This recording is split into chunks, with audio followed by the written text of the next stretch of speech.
He built an empire on fear, buried the only woman he ever loved, and told himself it was necessary. He was wrong about all of it. If you've ever watched someone throw away the one thing that actually mattered, keep watching. This story will cut you somewhere real. Hit like, drop your city in the comments, and let me see how far this reaches. Now let's begin. Roman DeLuca had attended 43 weddings in his life.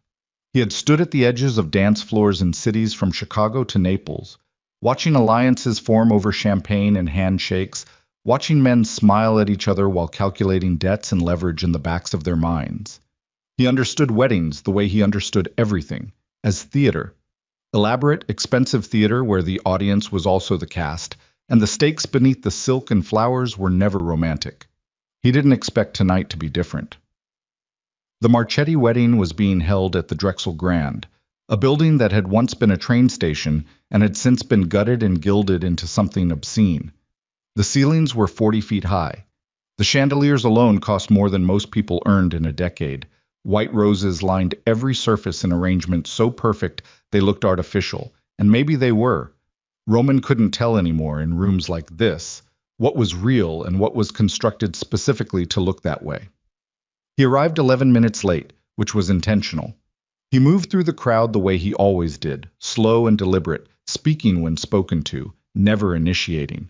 Men stepped aside when they saw him coming. Women pretended they hadn't been watching him.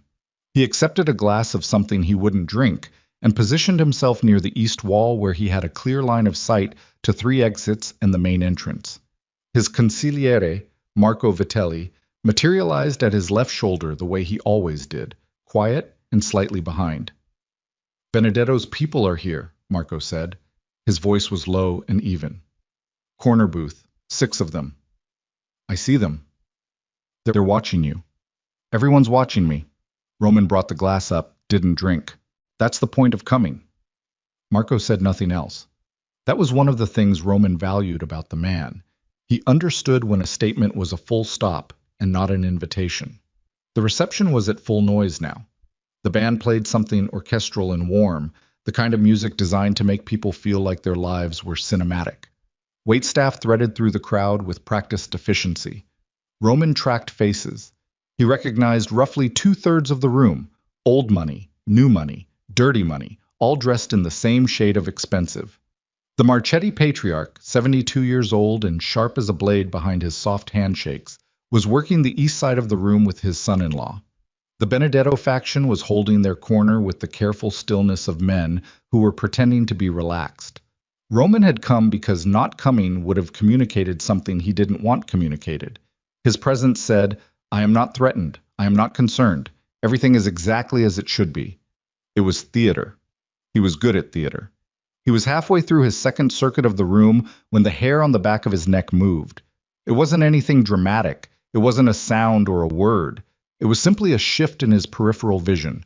A woman moving through the crowd near the champagne tower, her back to him, dark hair pulled up into something simple.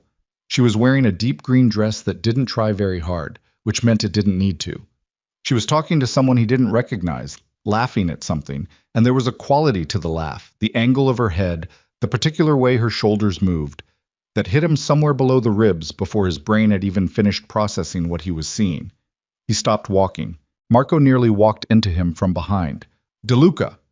Roman didn't hear him. He was watching the woman turn, just a few degrees, just enough for him to catch her profile, and his chest did something complicated and involuntary that he hadn't felt in 5 years. Elena Cross. The name arrived in his mind the way things did when you had spent years deliberately not thinking about them. Fully formed, carrying all its weight at once, hitting harder for having been held back so long. He stood completely still in the middle of the most politically charged room in Chicago and stared at a woman he had spent 5 years pretending was dead to him. She looked different, not in the ways he would have expected. She hadn't aged into something softer. She'd done the opposite. There was a quality to how she held herself now that hadn't been there before. Composed. Precisely composed, in the way of someone who had learned composure through necessity rather than temperament. She had always been beautiful. That part hadn't changed at all, which was almost offensive. What had changed was that she looked like she didn't need anything from anyone in that room, And 5 years ago, despite everything she'd claimed, he had never entirely believed that about her. He believed it now. Who invited her? He said. It wasn't really a question. It came out flat, in the register he used when he was working to keep his voice neutral. Marco followed his sightline. A beat of silence. Sofia Marchetti's college roommate, he said. They've stayed close. I should have flagged it. You should have. Do you want to leave? Roman didn't answer, which was its own answer. He didn't leave rooms. He didn't rearrange his schedule around the possibility of discomfort. He had built everything he owned on the principle that you did not show weakness, not to your enemies and not to yourself. And you certainly did not exit a room full of political allies because a woman from your past happened to be standing near the champagne. He was going to cross the room. He was going to speak to her with the same measured calm he brought to every interaction in his professional life. He was going to make it clear, through a few minutes of controlled conversation, that whatever the two of them had once had was exactly as finished as it had been the night she disappeared. He was still deciding exactly how to do that, how much distance to keep, what tone to open with, whether to let her notice him first or approach directly, when the shriek happened. Not a shriek of alarm. Shriek wasn't quite right, actually. It was a sound of pure, uncomplicated delight. The specific sound that only small children make when they are doing exactly what they want to do without a single competing thought in their heads. The crowd parted slightly, that natural human reflex when something small and fast is moving through, and then he felt it. Small arms. Barely any weight to them. Something wrapped around his left leg with extraordinary conviction, tiny fingers gripping the fabric of his slacks, and then a face tipped up toward his with enormous dark eyes and absolutely no hesitation whatsoever. The little girl was maybe 4, maybe 5. Dark hair in 2 uneven braids that suggested someone had done them in a hurry, or she had been pulling at them. A dress that was white with a pale yellow ribbon around the waist, now slightly wrinkled. A small smear of what looked like buttercream frosting on her left cheek. She was looking up at him with an expression of absolute, uncomplicated joy.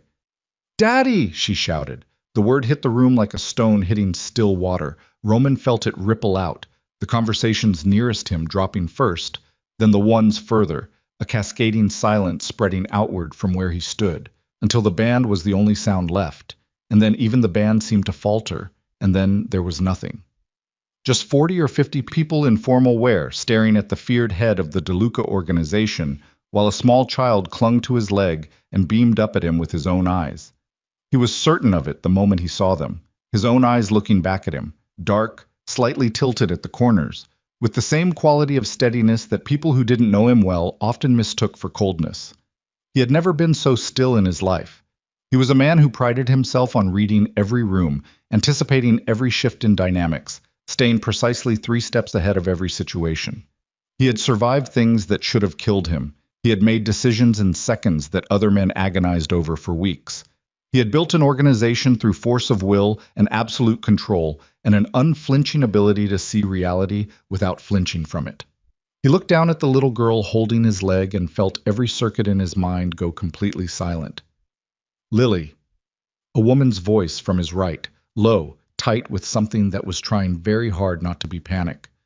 "Lily, come here." Roman raised his eyes. Elena Cross was standing 6 feet away, and she was looking at him with an expression he couldn't fully read. Fear, yes, but underneath the fear something harder and more complicated. Fury, maybe. Or grief. Or both at once, fighting each other behind her eyes. She looked like she might be sick. She looked like she might run.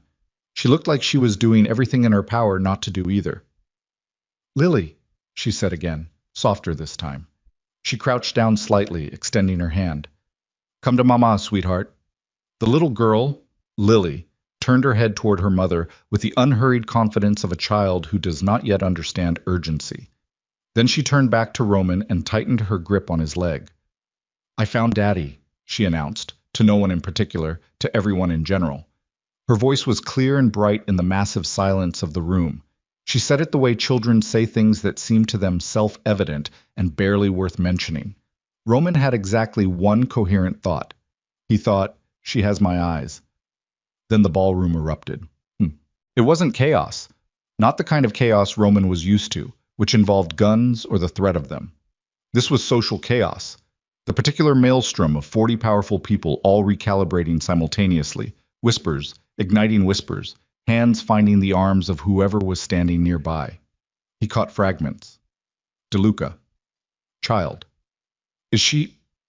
Did you see? Whose is she? Look at the eyes. He was aware of all of it and registering none of it because he was still looking at Elena. She had straightened. She was very controlled now, very still, the way people get when they have decided that stillness is the only shield available. She had placed herself close enough to Lily that she could reach the child in one step, but she hadn't grabbed her yet. Maybe she understood, somewhere below conscious thought, that grabbing Lily and running would be the worst possible move in a room full of people who were already calculating what this moment meant. Roman unclenched his jaw. He reached down, very slowly, and touched the top of Lily's head. Just briefly, just a single brush of his hand across those dark, uneven braids. And then he looked at Elena and said, very quietly, "We need to talk." "There's nothing to talk about." The automatic answer, the prepared answer. She had been rehearsing some version of that sentence for years, maybe, kept it sharpened and ready. Her voice was even, her voice was impressive. "Elena." Something moved across her face, just a flicker, gone before he could name it. "Not here," she said. "Agreed." He straightened, and because he knew the room was watching and he had not survived 43 years by ignoring rooms, he allowed his expression to settle into something neutral and authoritative. He looked at Marco, a single glance that carried complete instructions. Marco nodded fractionally and began moving to create space, redirecting the nearest clusters of guests with the smooth professionalism that Roman paid him exceptionally well to maintain. Lily was still attached to his leg. Roman looked down at her again. She looked up at him. There was zero fear in her face, zero uncertainty. She had the absolute confidence of someone who has decided something and sees no reason to revise the decision. It was, he realized with a feeling he could not entirely name, extremely familiar. He had been told his whole life that he possessed exactly that quality. He had never before seen it reflected back at him from outside himself. "What's your name?" he said. He kept his voice neutral. He didn't know how to speak to a child. He had never needed to. "Lily Elena DeLuca," she said, with great dignity. The room went, if possible, quieter. Roman didn't look up. He kept his eyes on the little girl. He felt Elena go completely rigid in his peripheral vision. "Who told you that name?" he said. "My name," Lily said patiently, as if he had perhaps misunderstood the original question. "Lily." Elena's voice was different now. Something had broken open in it, something careful and controlled giving way. "Come here, baby." She crossed the space between them and took the little girl's hand, and this time Lily went, pressing herself against her mother's side without releasing Elena's fingers. Elena straightened and looked at Roman with an expression that had stopped pretending to be anything other than what it was. It was the expression of a woman who had built something carefully, brick by brick, and was watching it begin to fall. 10 minutes, Roman said. "That's all I'm asking. That's not Elena." He said her name differently this time, dropped the register, dropped the performance. Said it the way he used to say it, before everything, when they were just two people in an apartment on the north side of the city and the world hadn't gotten between them yet. 10 minutes. She looked at him for a long moment. He watched her count the costs, watched her arrive slowly, at the understanding that there was no version of this moment where she walked away and it stayed walked away from. "Fine," she said. The word came out sharp as a cut. Marco had found them a side room, some kind of event office, fluorescent lighting, a desk with a broken wheel on one of its legs, 2 chairs stacked against the wall. Not the setting Roman would have chosen, but it had a door that closed, and right now a door that closed was everything. Elena set Lily down and knelt in front of her. "Stay by the door for me, okay? Don't go anywhere." "Are you and the man going to argue?" Lily asked. She seemed entirely unbothered by the prospect. Elena made a sound that was almost a laugh and entirely wasn't. "We're going to talk." "Talking is arguing," Lily said, with the authority of someone who had made a scientific observation. "Wait by the door, sweetheart." Lily accepted this with the practical resignation of a child who has learned which requests are negotiable and which aren't. She went to lean against the wall near the door with the patience of someone settling in for a known duration, and she began swinging her feet against the baseboard in a measured rhythm. Roman waited until Elena stood and turned before he spoke. How old is she? Roman, how old? Elena's jaw tightened. 5. She'll be 6 in March. He did the math. He'd been doing it since the ballroom. The timing. Don't. Her voice went hard. Don't start calculating at me like I'm a logistics problem. She is not a logistics problem. I'm not. He stopped, took a breath. He could feel the anger rising, and he had spent 20 years learning how to run it through a channel instead of letting it flood. I'm trying to understand what happened. You know what happened. The words came out clipped, final. She was looking at him the way you look at something that has already been settled and does not require revisiting. I don't, actually. He kept his voice even. 5 years ago you disappeared. No call, no letter, nothing. I had people looking for you for 3 months. Something crossed her face, just a flash. You had people looking for me? Yes. After. After what? She laughed, and it was the worst sound he had ever heard from her, hollow and abraded. Don't do this, Roman. Don't stand in front of me and pretend you don't know what you did. He stared at her. I genuinely don't know what you're talking about. The letter. She said it like the word tasted bad. Your letter, your instructions. You were very clear. You didn't leave any room for ambiguity. I'll give you that. What letter? The silence that followed was different from the one in the ballroom. That had been a silence of shock, ambient and expanding. This silence was dense, specific. Elena was watching him. Something in her expression had shifted, not softened, but recalibrated, the way a compass adjusts when it detects interference. The letter, she said again, but slower this time. The one Marco delivered. Roman went very still. To my apartment, she continued.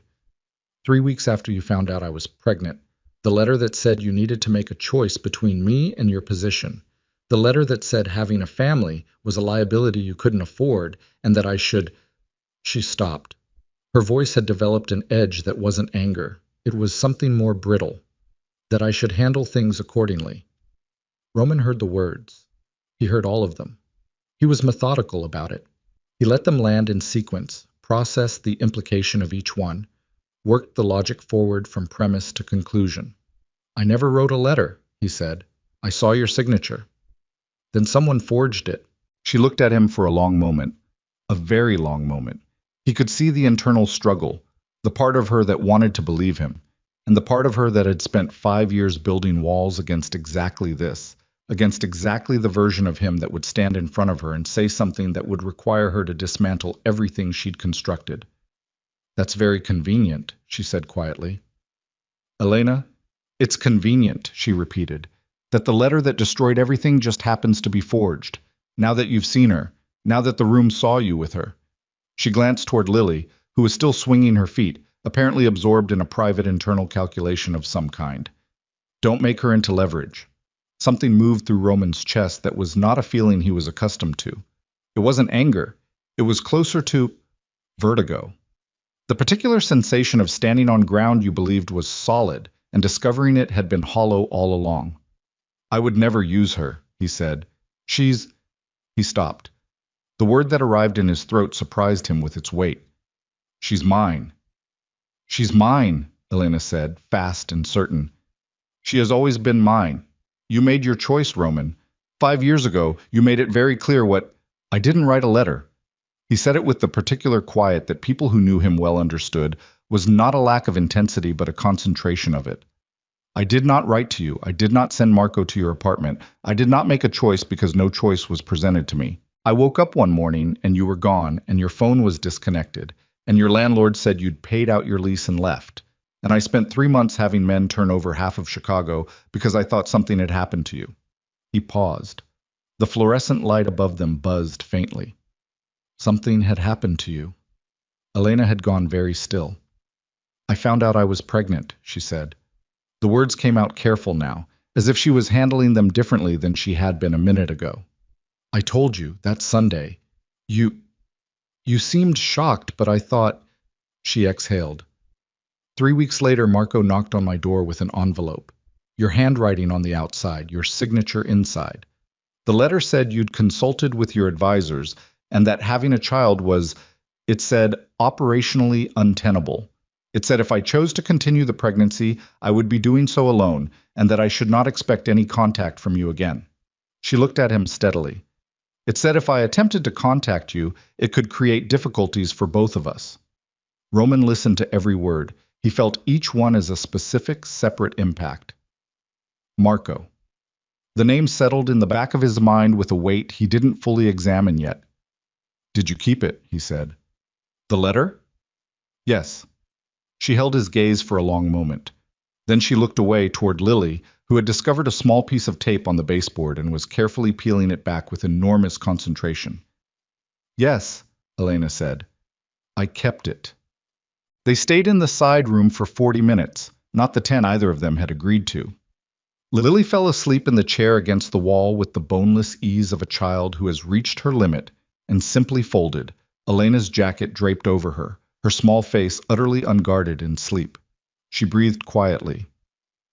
Roman found himself looking at her more than was perhaps rational. The uneven braids, the frosting still on her cheek that no one had wiped away, the dark lashes against her skin. He had a daughter. He turned the thought over like a stone, looking at all sides of it. He kept expecting the idea to become less enormous the more times he considered it, the way most large things eventually became manageable through repeated exposure. It wasn't. The thought remained exactly as large as the first moment it had arrived. Elena had told him the shape of the last 5 years. Not everything. She was careful about what she gave him, and he understood that, didn't push. But enough. She had gone to her aunt in Columbus first, then Portland, then eventually settled in a smaller city where nobody knew her name and nobody knew who Lily's father was, and they had built something quiet and real. She had a job she was good at. Lily was in kindergarten and was, by every account, both very social and extremely bossy. Elena said the bossiness with a flicker of something that might have been pride under different circumstances. She had not cried once during any of it. He noticed that. Neither had he. He was aware of the effort it cost them both. I want to see the letter, he said when she'd finished. Why? Because if it's forged, there are ways to verify that. She was quiet for a moment. And if it's verified, what does that change? He looked at her steadily. Everything. It doesn't unloose 5 years, Roman. No. He didn't look away. It doesn't. The silence stretched. Lily made a small sound in her sleep and they both looked at her involuntarily, the same instinctive movement, and for a second, less than a second, their eyes met in the aftermath of it, and something between them shifted in a way neither of them acknowledged. Elena looked away first. I need to get her home. She's going to be completely impossible tomorrow if she stays up any later. I know, Roman said, though he didn't know. He knew nothing about what a 5-year-old needed or what impossible meant in the context of a child's mourning. He was aware of the full depth of that not knowing in a way he hadn't expected to be. I'm not asking you for anything, Elena said. She was gathering her jacket, the one that wasn't currently functioning as Lily's blanket, and her small bag, preparing herself for the logistics of moving a sleeping child. I want that to be clear. I came tonight for Sophia's wedding, not for... She gestured vaguely at the space between them. This. I know that. I'm not looking for anything from you. I know that too. He stood. Elena. She stopped. I want to see her again. I'm not asking for anything complicated. I'm asking for the chance to... He found the end of the sentence harder than he expected. To know her. Elena looked at him for a long moment. Her face was doing something complex and unresolved. I'll think about it, she said finally. The words were careful. Not a yes, not a no. Something in between, left deliberately open. She lifted Lily with the practiced ease of someone who had been doing it for years, the little girl barely stirring, resettling against Elena's shoulder with a small, exhaled breath. For a second she was close enough to him that he could have touched them both. He didn't. The letter, he said quietly. I need to see it. She paused at the door. Her back was to him. He watched her breathe, just once, deliberately. I'll find it, she said. Then she pushed through the door and was gone, and Roman stood alone in the fluorescent hum of the office with Lily's small shoe. It had fallen off sometime during the last hour, sitting on the floor near the chair. He stood there for a long moment. Then he picked up the shoe, turned it over in his hands once, set it carefully on the desk. He walked back out into the corridor, and almost immediately Marco was at his shoulder. "How bad?" Marco said. Roman didn't answer right away. He was looking down the corridor toward where Elena had gone, already out of sight. He was replaying a specific word she had said. Marco. Marco delivered the letter. He had known Marco Vitelli for 11 years. He had trusted the man with things he trusted no one else with. Marco was the one who had managed the search when Elena disappeared. Marco was the one who had assured him, at the end of 3 months, that she was simply gone, that she had chosen to leave, that there was nothing more to be done. Marco was the one who had delivered a letter that Roman had never written. He turned and looked at the man standing at his shoulder. Marco's face was composed, professionally blank, the face of a man who had decades of practice at being unreadable. But something shifted when Roman looked at him directly, something almost microscopic, a tightening around the eyes. It was there and then it wasn't, too fast to be certain of, but Roman had built his entire career on reading rooms and reading faces, and he had been reading Marco's face for 11 years, and he knew, with a certainty that dropped through him cold and absolute, that the man standing at his shoulder knew exactly what had happened in that ballroom tonight, had maybe always known what would happen when those two particular people ended up in the same room, had possibly arranged it. "Get the car," Roman said. "Of course." Marco turned smoothly. "Should I—" "And then," Roman said very quietly, "I'm going to need you to explain something to me." Marco went absolutely still. It only lasted a moment. Then he turned back, and his face had resettled into its professional blankness, and he said, "Of course," again, as if nothing had happened. But Roman had seen the stillness, and Marco knew he had seen it. They walked toward the exit together, the way they had walked together in 100 rooms over 11 years, and the silence between them was different than it had ever been before.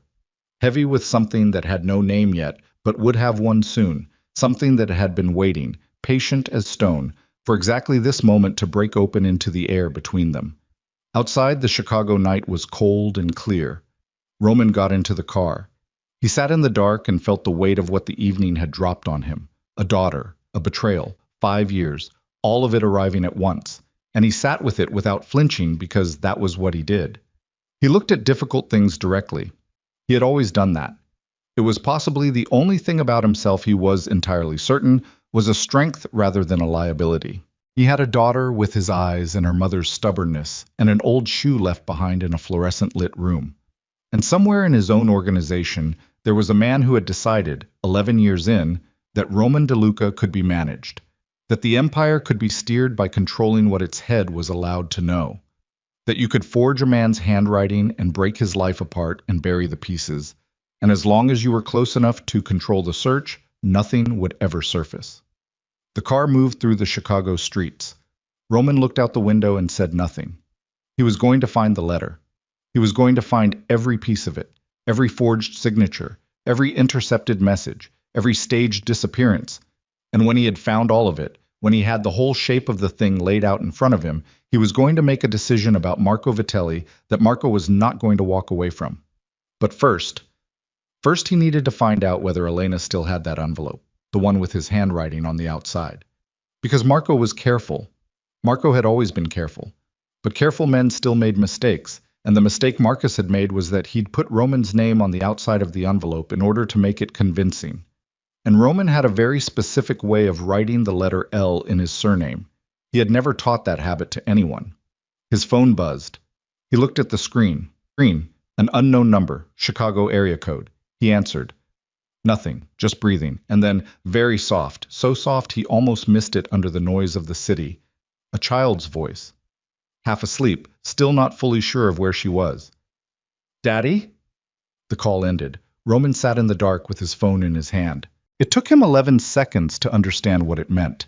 That Elena's phone had been in her jacket pocket, that Lily had apparently woken and found it, and called the last number in the recent call log, which was Roman's, which meant Elena had saved his number, which meant at some point in the last hour she had... His phone buzzed again. Elena this time. He answered immediately. "I'm so sorry," she said, slightly breathless.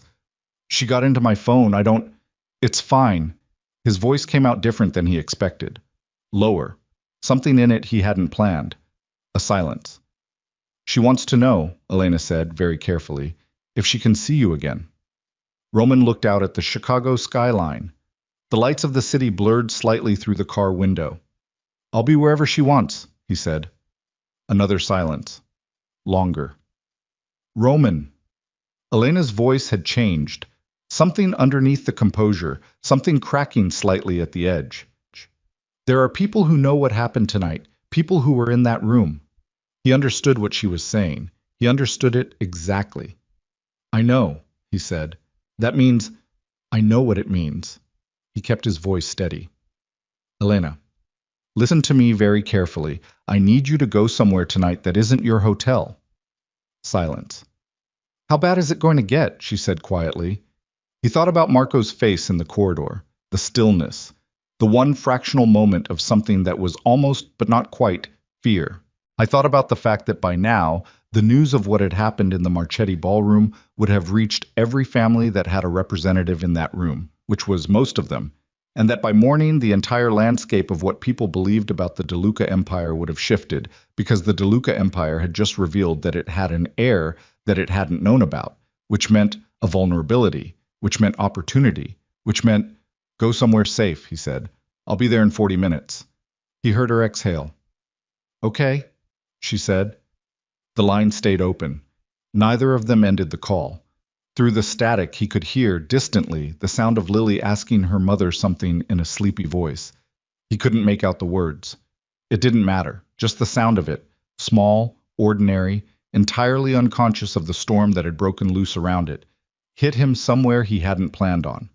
He had a daughter, and someone in his organization had spent 5 years making sure he didn't know it. By morning, one of those two facts was going to cost somebody everything. Roman told the driver to take the long route.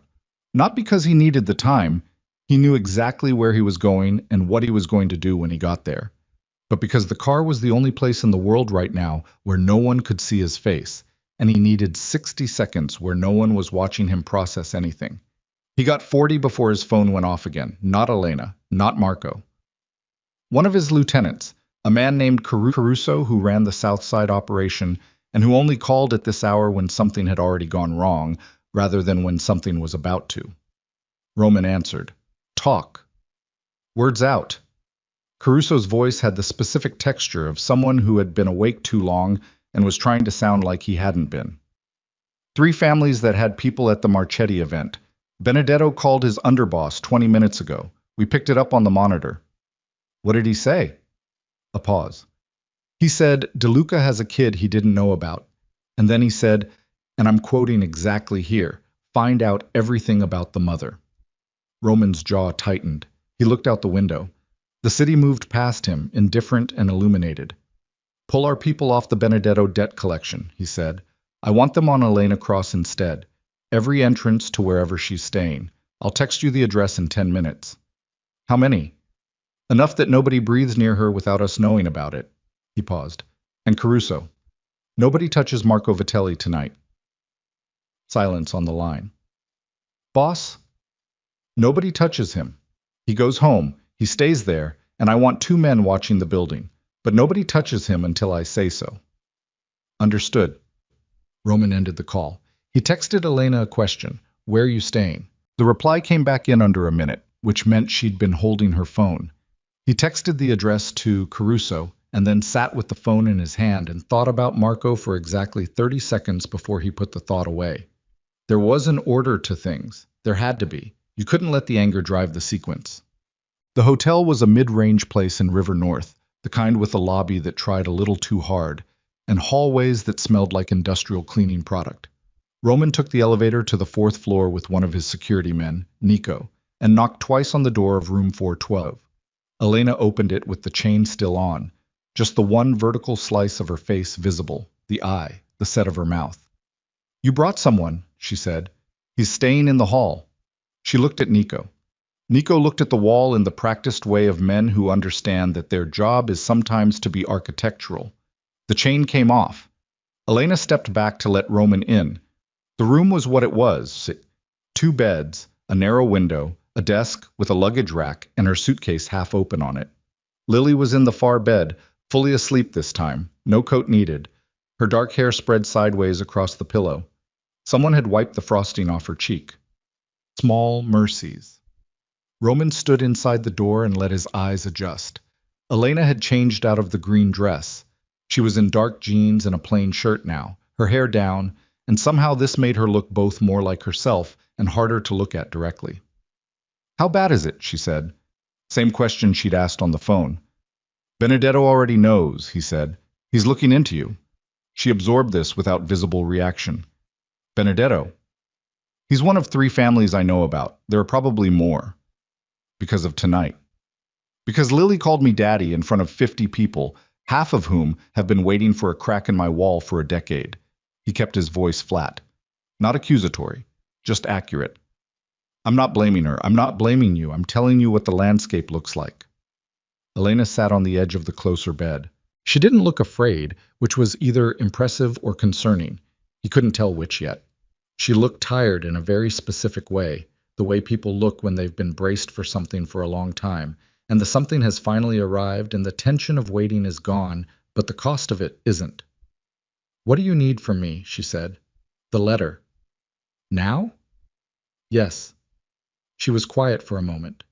Then she stood and went to her suitcase, and he watched her move aside 2 folded shirts and reach into the inner pocket. Not something casual, something intentional, something she'd been carrying specifically. And she turned back with a plain white envelope in her hand. It had been opened carefully and resealed at some point. The envelope itself was soft at the folds from handling. She held it out to him. Roman took it. He didn't open it yet. He turned it over in his hands first, looking at the outside. His name was on the back flap. Not the address, just his name. Handwritten. The L in DeLuca had a small serif kick at the bottom of the vertical stroke, a habit his 3rd-grade teacher had beaten into him and that he'd never shaken. He had never taught that to anyone. Marco wrote neat architectural print, no serifs. Roman had seen his handwriting on documents and orders for 11 years. He opened the envelope. The letter was 2 pages, handwritten on his personal stationery, cream, heavy stock, with a faint watermark he recognized. Not something you could get at a print shop, something you'd have to lift from his desk. The signature at the bottom was good. It was very good. Whoever had done it had studied his signature enough to get the particular way he crossed the capital R. He read it twice. He read it the way he'd been trained to read things. Not for the emotional content first, but for the details, the specific phrasing, the choices of language. When he got to the phrase operationally untenable, he stopped. He'd heard those words recently. Last month, in a meeting about a shipment problem in Detroit. Marco had used that phrase. Roman had noted it because it was the kind of clinical language that didn't fit the conversation, and he'd meant to think about it afterward and hadn't. He refiled that now. "The stationery came from my office," he said. Elena was watching him read. "I know. Which means whoever wrote this had access to my desk. That's—" He stopped himself. He refolded the letter. He placed it back in the envelope with the particular care of someone preserving evidence. It was Marco. "You said that tonight. I'm more certain now." He held up the envelope. "This phrasing, the L in the name, the stationery." He set the envelope down on the desk beside him. "I need to know if there's more. Did he contact you again after this? Any other letters? Any messages?" "No." She shook her head. "After that I was gone within the week. I didn't leave a forwarding address. I didn't want to be found." The word found landed between them with a weight neither of them commented on directly. "Why would he do it?" Elena said. It wasn't a question she expected him to answer. He could hear that. It was the kind of thing you say when you've been carrying the question for a long time and saying it out loud is part of carrying it. Roman answered anyway. "Power." He said it simply. "I was getting—" He paused. This was harder to say than he expected. Not because it was complicated, but because saying it required a kind of admission about what he'd had back then. "I was getting distracted. From the work. From the organization. You were the distraction." She looked at him. "I mean that as a factual description," he said, "not a criticism." "I know," she said quietly. "Marco would have seen it. He would have watched me start to split my attention between the organization and—" He stopped. And you. And a man like Marco, who has spent 11 years positioning himself as indispensable, would have run the math and concluded that if I chose you, if I stepped back from certain operations, if I became a man with a family and a reason to be careful, his influence diminishes. He needed me hungry. He looked at her steadily. He needed me alone. Elena sat with that for a moment. The room was quiet. Lily breathed in the way of children deeply asleep, even and slow. He watched you look for me, Elena said. He managed the search. He knew exactly where I was, probably from the first month. She made a sound that wasn't quite anything, not anger, not grief, a sound that existed somewhere between the two where language hadn't been invented yet. She pressed her fingers against the bridge of her nose and stayed like that for a moment, and Roman did not fill the silence because it wasn't the kind of silence that needed filling. 5 years, she said finally. I know. She doesn't know who you are. She saw you and called you daddy because... Elena's voice thinned. She pushed through it. Because I told her she had a father. I didn't tell her your name. I didn't describe you. She's 5 and she made a decision the moment she saw you, and I couldn't... She stopped. I couldn't understand how she knew. Roman thought about Lily's face looking up at him in the ballroom, the absolute certainty of it, the no hesitation. She knew, he said. Elena looked at him. Her eyes were very bright, which meant she was working very hard to keep them from being something else. I'm not going to let anything happen to her, Roman said. I know you believe that. Elena. I know you believe it, she repeated. That doesn't make it not terrifying. He had no argument for that. He stood still and let it be true. His phone buzzed. He looked at the screen. Caruso. He held up one finger to Elena and answered. We have a problem, Caruso said. One of the men I posted outside. He spotted something. Blue sedan, no plates, sitting at the end of the block. Roman's body shifted into a different register without him deciding to. Shoulders down, breathing adjusted, the particular settled quality of a man who has stopped thinking about feelings because something else requires his full attention. How long? Roman said. 40 minutes at least. Could be there before we were. Anyone in it? 2, sitting, not talking. Pull the man back from outside position, put him in the stairwell on the 4th floor. Don't let them know we've seen them. And the sedan? Leave it for now. Roman was already looking around the room, recalculating. I want to know who they belong to before we move on them. He ended the call. Elena was watching him. She had that quality again. The composure of someone who has learned to read bad news from the change in a room rather than waiting to be told. We need to move, he said. She stood immediately. No questions, no argument. She crossed to the far bed and put her hand on Lily's shoulder, gentle but deliberate. Lily, baby, wake up. Lily surfaced from sleep the way children do. Not gradually, but all at once, eyes opening with complete consciousness, looking at her mother and then past her mother to where Roman was standing by the desk. The man is still here, she said, with the mild interest of a child noting a return. We're going to go somewhere else, Elena said. Can you put your shoes on for me? Lily considered this request with brief seriousness, then sat up and reached for her shoes at the end of the bed. She looked at Roman while she put them on. Her regard was completely direct, completely unself-conscious, the way children look at things they're genuinely interested in. You smell like outside, she said. Roman had absolutely no idea how to respond to that. I was outside, he said. We're going back outside? Yes. Okay, she said, with the tone of someone who has filed this information and found it acceptable. Elena had her bag packed in under 3 minutes. Roman watched and catalogued. She was fast and she was efficient, and she didn't ask him to carry anything, which he found himself noting in a way he couldn't have explained. She lifted Lily with one arm, suitcase handle in the other hand, and looked at him with a question that didn't need words. He opened the door. Nico straight in the hallway. Roman looked at him. Stairwell, not the elevator. They moved. The next hour was logistics. Roman was good at logistics. It was the substrate of everything he did, the part that nobody saw and that made everything else possible. He had Caruso arrange a car to meet them at the service exit.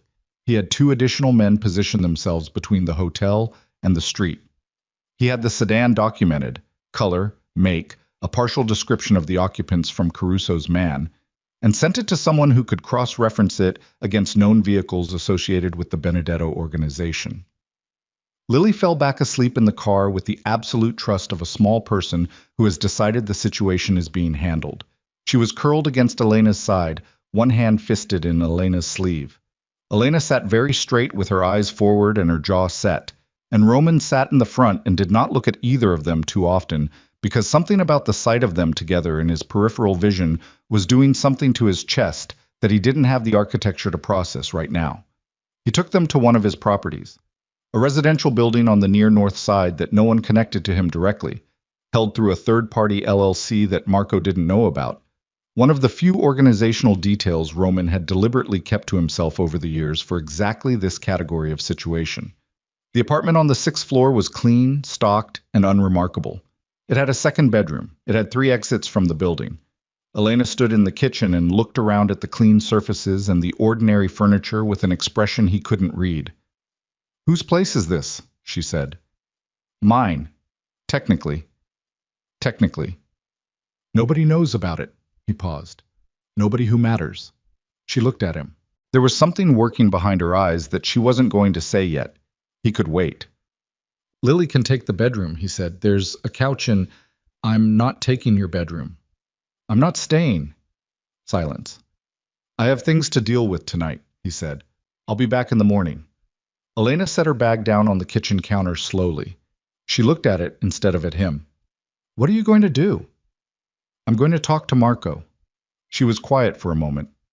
"Talk." "I'm going to find out what he knows and how far the damage goes." "And then?" He didn't answer. "Roman." She looked up. "I need you to be alive. She needs—" Elena stopped, rearranged herself. "Lily needs you to be alive, if that's something that factors into what you're deciding tonight." Something moved through him that he didn't name. He looked at her steadily. "It factors in," he said. She held his gaze for a moment, then looked away first again. Same as the ballroom. He noticed she kept doing that, kept being the one to look away, and he wondered if she was aware of it. "There's food in the refrigerator," he said. "Nico will be in the hallway. Call me for anything." He moved toward the door. He had his hand on the frame when she said his name, just once, quiet. He turned. Elena was standing in the kitchen with her arms crossed, not defensively, but like she was holding something together from the inside. She looked at him with the full weight of 5 years and everything in them. "If you'd gotten the letter," she said, "if Marco hadn't—" She stopped, tried again. "Would you have chosen differently?" The question landed in the center of the room and sat there. Roman had built his entire adult life on not making promises he wasn't certain he could keep. He had never told someone what they wanted to hear if he didn't believe it.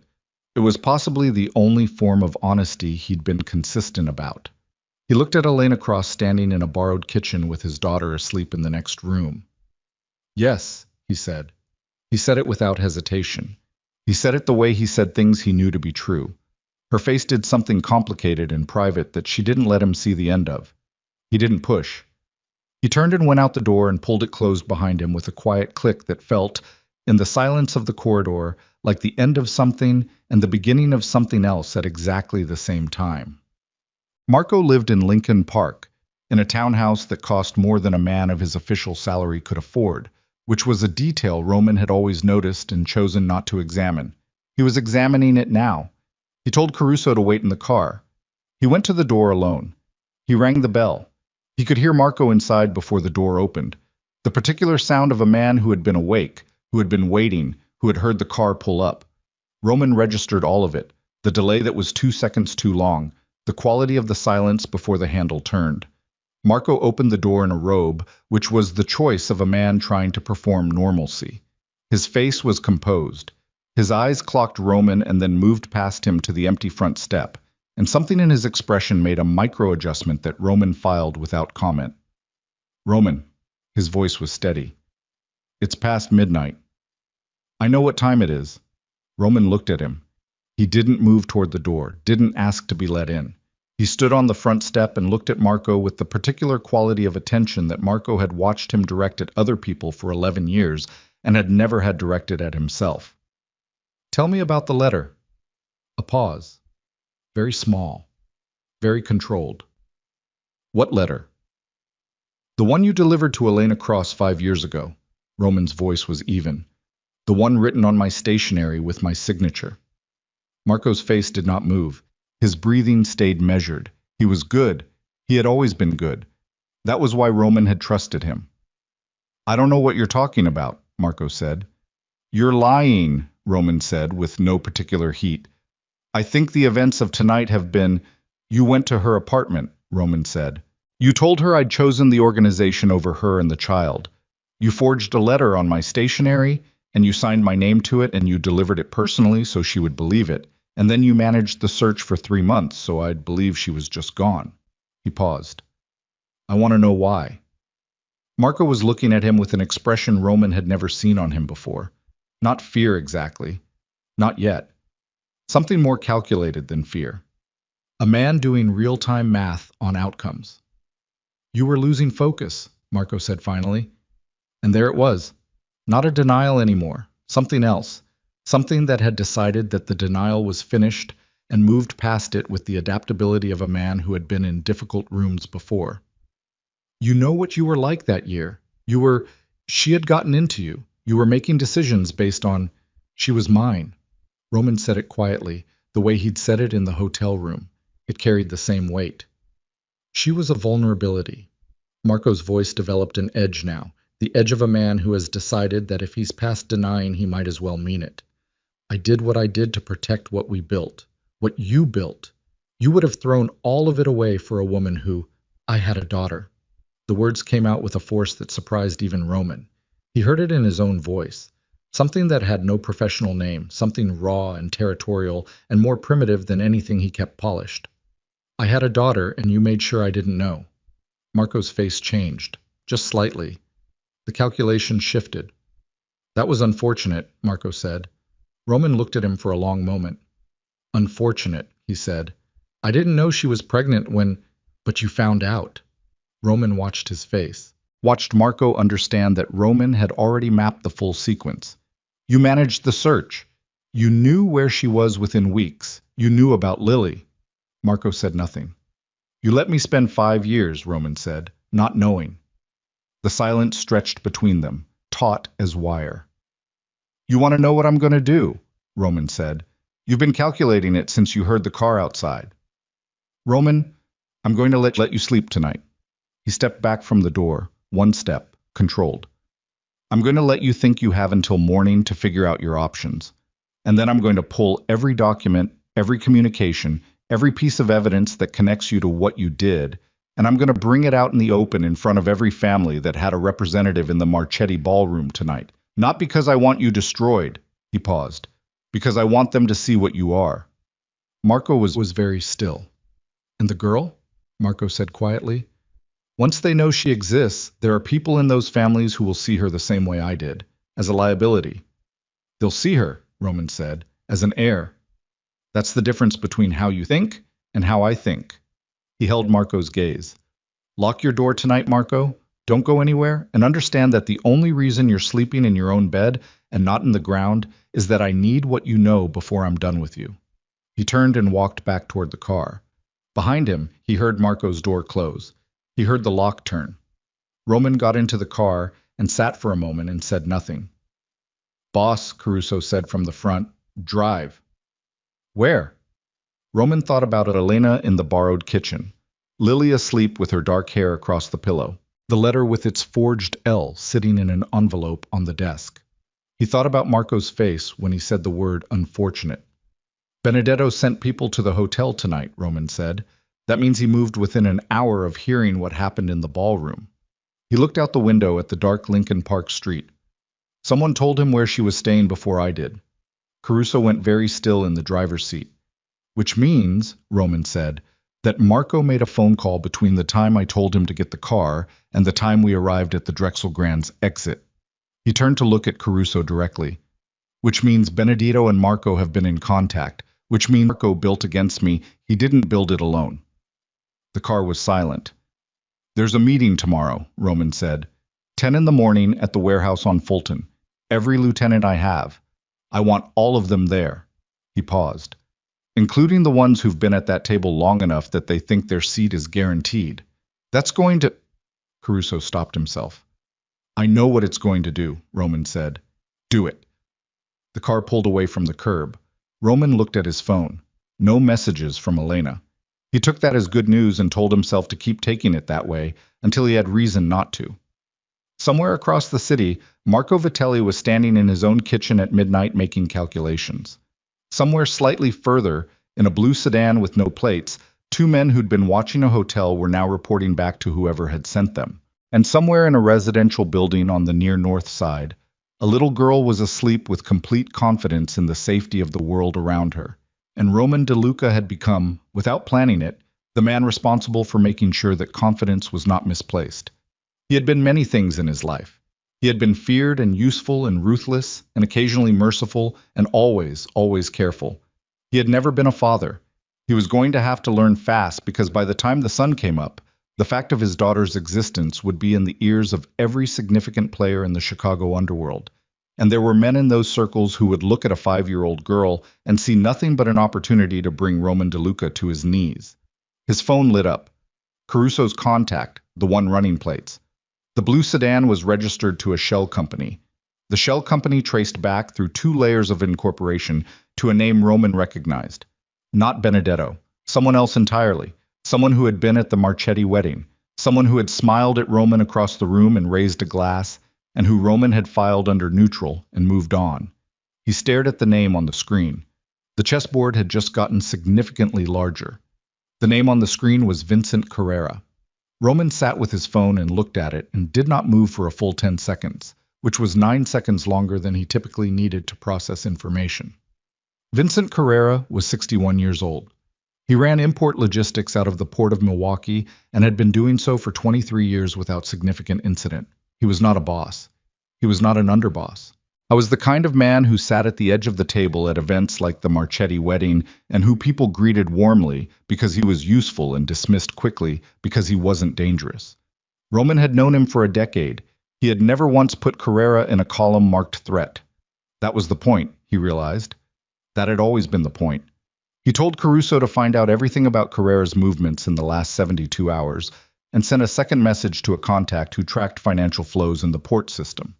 Then he told the driver to take him back to the Fulton Street warehouse, because sleep was not something that was going to happen tonight, and there was work that needed doing in the hours before the morning meeting. He did not let himself think about Elena. He did not let himself think about Lily. He put them both in a part of his mind that he locked from the inside and he focused on the sequence. This was how he had survived for 15 years. Compartment, lock, move. The warehouse on Fulton had served as a secondary operations center for 6 years. It was a building that looked exactly like what it was from the outside. A light industrial space, loading bays, a corrugated roof that rattled in wind, and was something considerably different on the inside. Roman arrived at 2 in the morning and spent 4 hours at a table covered in documents. By 6 a.m., he had 3 things he hadn't had at midnight. The first was a complete communication record between Marco Vitelli and Vincent Carrera going back 14 months, pulled from a monitoring system that Marco had never known existed. The contact volume alone was damning. Men in their respective positions had no operational reason to be in regular contact. The content made it definitive. Supply chain language used as cover. References to a timeline. References to a transition that made Roman's jaw set and stay set. The second was a financial trail. Carrera had been quietly accumulating leverage over 3 of Roman's lieutenants through a combination of debt and favors, all of it structured so that the obligation pointed sideways instead of up, so that none of the 3 men would have necessarily identified Carrera as their creditor. It was patient work. It was the work of someone who had been building something for a very long time. The third was a location. One of Caruso's contacts had tracked the blue sedan after it left the hotel. It had gone to a property in Bridgeport, a former machine shop that Carrera held through the same category of layered shell company that he'd used for the car registration. Roman's people had put eyes on it by 4 a.m. There were 6 men inside. They had equipment that wasn't consistent with a machine shop. Roman looked at all 3 things together and saw the shape of what had been built around him. Marco was the inside piece.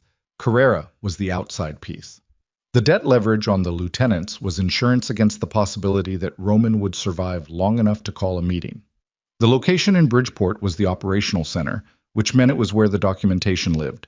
Forged communications, fabricated evidence, the full architecture of the manipulation that had been run on both him and Elena 5 years ago, and that had apparently continued to develop since. He needed that building. He needed what was inside it before anyone in that building knew he'd found it. He had 4 hours before the morning meeting. He called Elena at 7. She answered on the second ring, which meant she'd been awake. "Everything okay?" he said. "Define okay." Her voice had the particular texture of someone who had been awake for most of the night but wasn't going to acknowledge it. "Lily's fine. She ate cereal. She wants to know if you're coming back." Something moved in his chest that he didn't have a name for yet. "Tell her yes." A pause on the line. "Roman, what's happening?" "I know who the second player is, beyond Marco." "Who?" "His name is Carrera. You don't know him. He was careful about that. He was the one who built the framework 5 years ago. Marco was the executor. Carrera was the architect." He paused. "I'm going after the documentation this morning. The physical evidence. If I can pull it before he knows I've found the location, I have everything I need for tonight." "What happens tonight?" "I'm calling a full meeting of all the families. Not my lieutenants. The families. All of them." He heard how it sounded. He let it sound like that. "I'm going to put everything on the table in front of all of them at once. Carrera has been cultivating relationships across multiple organizations. If I move on him privately, those relationships protect him. If I expose him publicly, in a room where everyone can see the evidence at the same time, there's nowhere for the protection to come from." Silence on Elena's end. He could hear her breathing. He could hear Lily somewhere in the background, talking to herself with the cheerful self-sufficiency of small children. "That's a lot of things that have to go right," Elena said. "I know. And between now and tonight, stay in the apartment. Don't open the door for anyone except Nico. I'll be back before the meeting." "Roman." Her voice changed. Not softer exactly, stripped of something. The protective layer of composure she'd been maintaining. "Be careful. I'm serious. She knows who you are now. You can't, she's already—" She stopped. "I'll be back," he said. He meant it the way he'd meant yes the night before, without condition. He ended the call and looked at the table of documents for a moment, and then he stood and went to find Caruso. They went to Bridgeport at 8:15 with 6 men, which was fewer than the situation probably warranted and more than Roman preferred. He didn't like large movements. Large movements made noise. The former machine shop sat on a dead-end block between a rail yard and a chain-link fence overgrown with whatever plants could survive Chicago in early spring. The building had 2 visible entry points and one that Roman's people had identified through the overnight surveillance, a loading bay on the north side that was locked from the inside with a padlock that suggested infrequent use. They went in through the north side. The first room was storage, metal shelving units, packing materials, the residue of the building's former life. 2 men posted here, neither of whom had time to do more than register surprise. Caruso handled both of them with the economy of someone who had done this many times and found no drama in it. The second room was what Roman had come for. It was a working office set up inside what had been the machine shop floor. Portable partitions, folding tables, filing cabinets, 2 laptops running. The man seated at the central table when Roman came through the door was not one of the 6 men his surveillance had counted. He was someone Roman had not expected. He was 29 years old. His name was Danny Fitch, and he had been Roman's personal assistant for 3 years. Danny stood up from the table very fast, the way people stand when their body reacts before their mind has decided what the body should do. His face went through several things in about 2 seconds. Roman watched all of them. "Sit down," Roman said. Danny sat down. Roman looked at the table. The laptops, both open. A printed document he could read from here. A transfer authorization, his signature on it, a signature he had not provided. He looked at Danny. "How long?" Roman said. Danny's mouth moved. Nothing came out. "I'm not going to ask twice," Roman said. His voice was very quiet. It was quieter than it had been with Marco, quieter than it had been with anyone in a long time, and the men with him understood what that particular quiet meant, and gave Roman more space than the room strictly required. 14 months, Danny said. His voice was thin. "They came to me. Carrera came to me. 14 months ago. I owe—" He stopped, swallowed. "I owe money. I owed money. He said he would clear it if I. What did you give them? Access to your calendar, your meeting schedule, advance notice of. Danny's throat worked. Advance notice of operational decisions, not specifics, just timing. Roman was very still. He was doing the math in real time, and the math was changing the shape of everything he'd planned for the morning. 14 months of calendar access, 14 months of advance notice on timing, every meeting he'd called, every movement he'd made, every decision he'd announced to his inner circle before executing, filtered through Danny Fitch to Vincent Carrera. The meeting this morning, Roman said. Fulton Street, 10 o'clock. Danny's face told him before the words did. I sent a message at 6 a.m., Danny said, almost a whisper. Before you... I didn't know you were already there. I sent it on the schedule. I didn't know... Roman turned to Caruso. Get everyone out of Fulton, right now. Caruso already had his phone out. All my lieutenants, Roman said, and now his voice had a different quality. Not quiet anymore, but compressed. The specific sound of a man moving very fast inside a very small space. Every man I called for that meeting has been flagged. Carrera knows I called a full meeting, and he knows who's coming. He looked at Danny.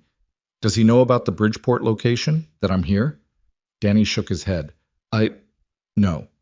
I didn't know you'd found it. I only sent the meeting notification. That's the only thing you've done today. Yes. Roman believed him. Not because Danny was honest, clearly he wasn't, but because the fear on his face had the specific texture of someone who understood exactly how narrow his margin was and was not going to compound it with a lie that could be checked. Secure him, Roman told one of his men. He turned back to the filing cabinets. I need everything in this room. Every document, both laptops, everything in those cabinets. We have 20 minutes before I have to assume Carrera has another line into my operation that I don't know about yet. The men moved. Roman moved with them, pulling drawers, scanning contents, making fast decisions about what was evidence and what was operational material, and what was both. He worked with his jacket off, and his sleeves rolled, and he didn't think about Danny Fitch sitting on a folding chair behind him, because there was no room for that right now. What he was thinking about, what he was unable to stop thinking about, even while his hands moved through files and his eyes processed documents, was the meeting at Fulton Street. Carrera had known about it since 6 a.m. He had 4 hours. That was enough time to make it not a meeting but something else. Roman's 7 lieutenants, converging on a single location at a time their employer's enemy knew in advance. His phone rang. Caruso, from the other side of the partition. Fulton Street, Caruso said when Roman answered. 3 of my men can't reach their assignments, the ones who were supposed to be inside by 9. Roman stopped moving. Since when? He said. Last 30 minutes. All 3 went dark at roughly the same time. Roman set down the file in his hand. He stood very still in the middle of the Bridgeport machine shop, with its partitions and its laptops and its evidence of 14 months of patient architectural destruction, and he felt the sequence click into place with the horrible clarity of something that was already in motion. Carrera wasn't waiting for the meeting. Carrera had started. Money had 4 calls in the next 6 minutes. 2 connected, 2 didn't. The ones that didn't were lieutenants named Briggs and Ferreira, both of whom had been at their assigned positions less than 2 hours ago when Roman's check-in confirmed it. He told Caruso to get the cars. He told the men to bring everything they'd pulled from the machine shop. He told one man to stay with Danny Fitch and another 2 to stay on the building perimeter.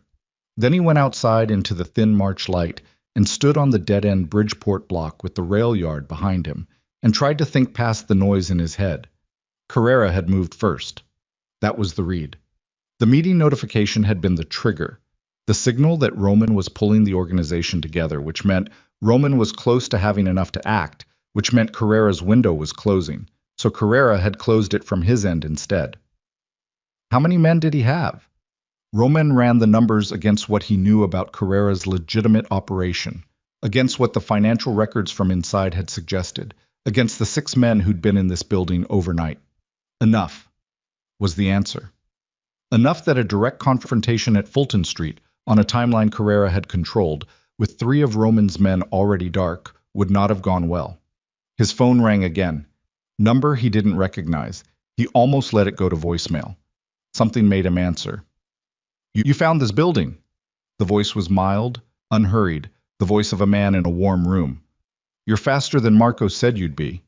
Vincent Carrera. Roman said nothing. He let the silence work. I have some things you care about, Carrera said. Some things you care about more than others. A pause.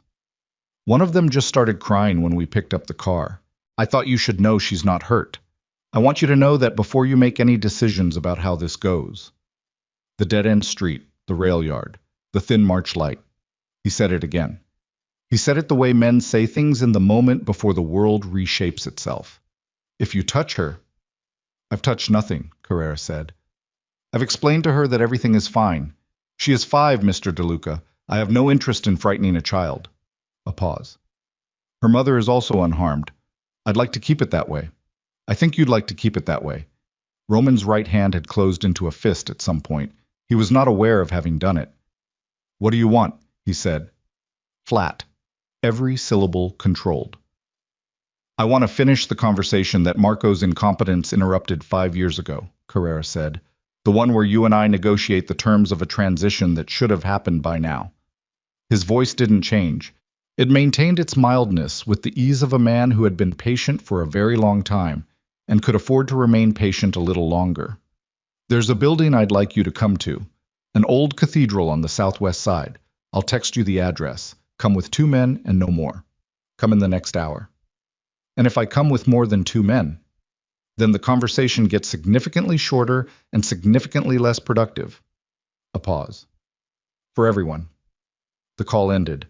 Roman stood on the Bridgeport street and looked at nothing. His fist was still closed. He became aware of it and opened it deliberately, finger by finger, the way his first handler had taught him when he was 19, and learning that rage was only useful when it had somewhere to go. Caruso came out through the loading bay door. He read Roman's face and stopped. What happened? He said. Roman told him. Short, precise, no editorializing. He watched Caruso's expression move through several things and settle on a kind of controlled fury that Roman recognized because he was living in it.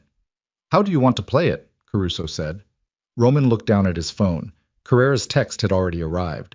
An address on the southwest side.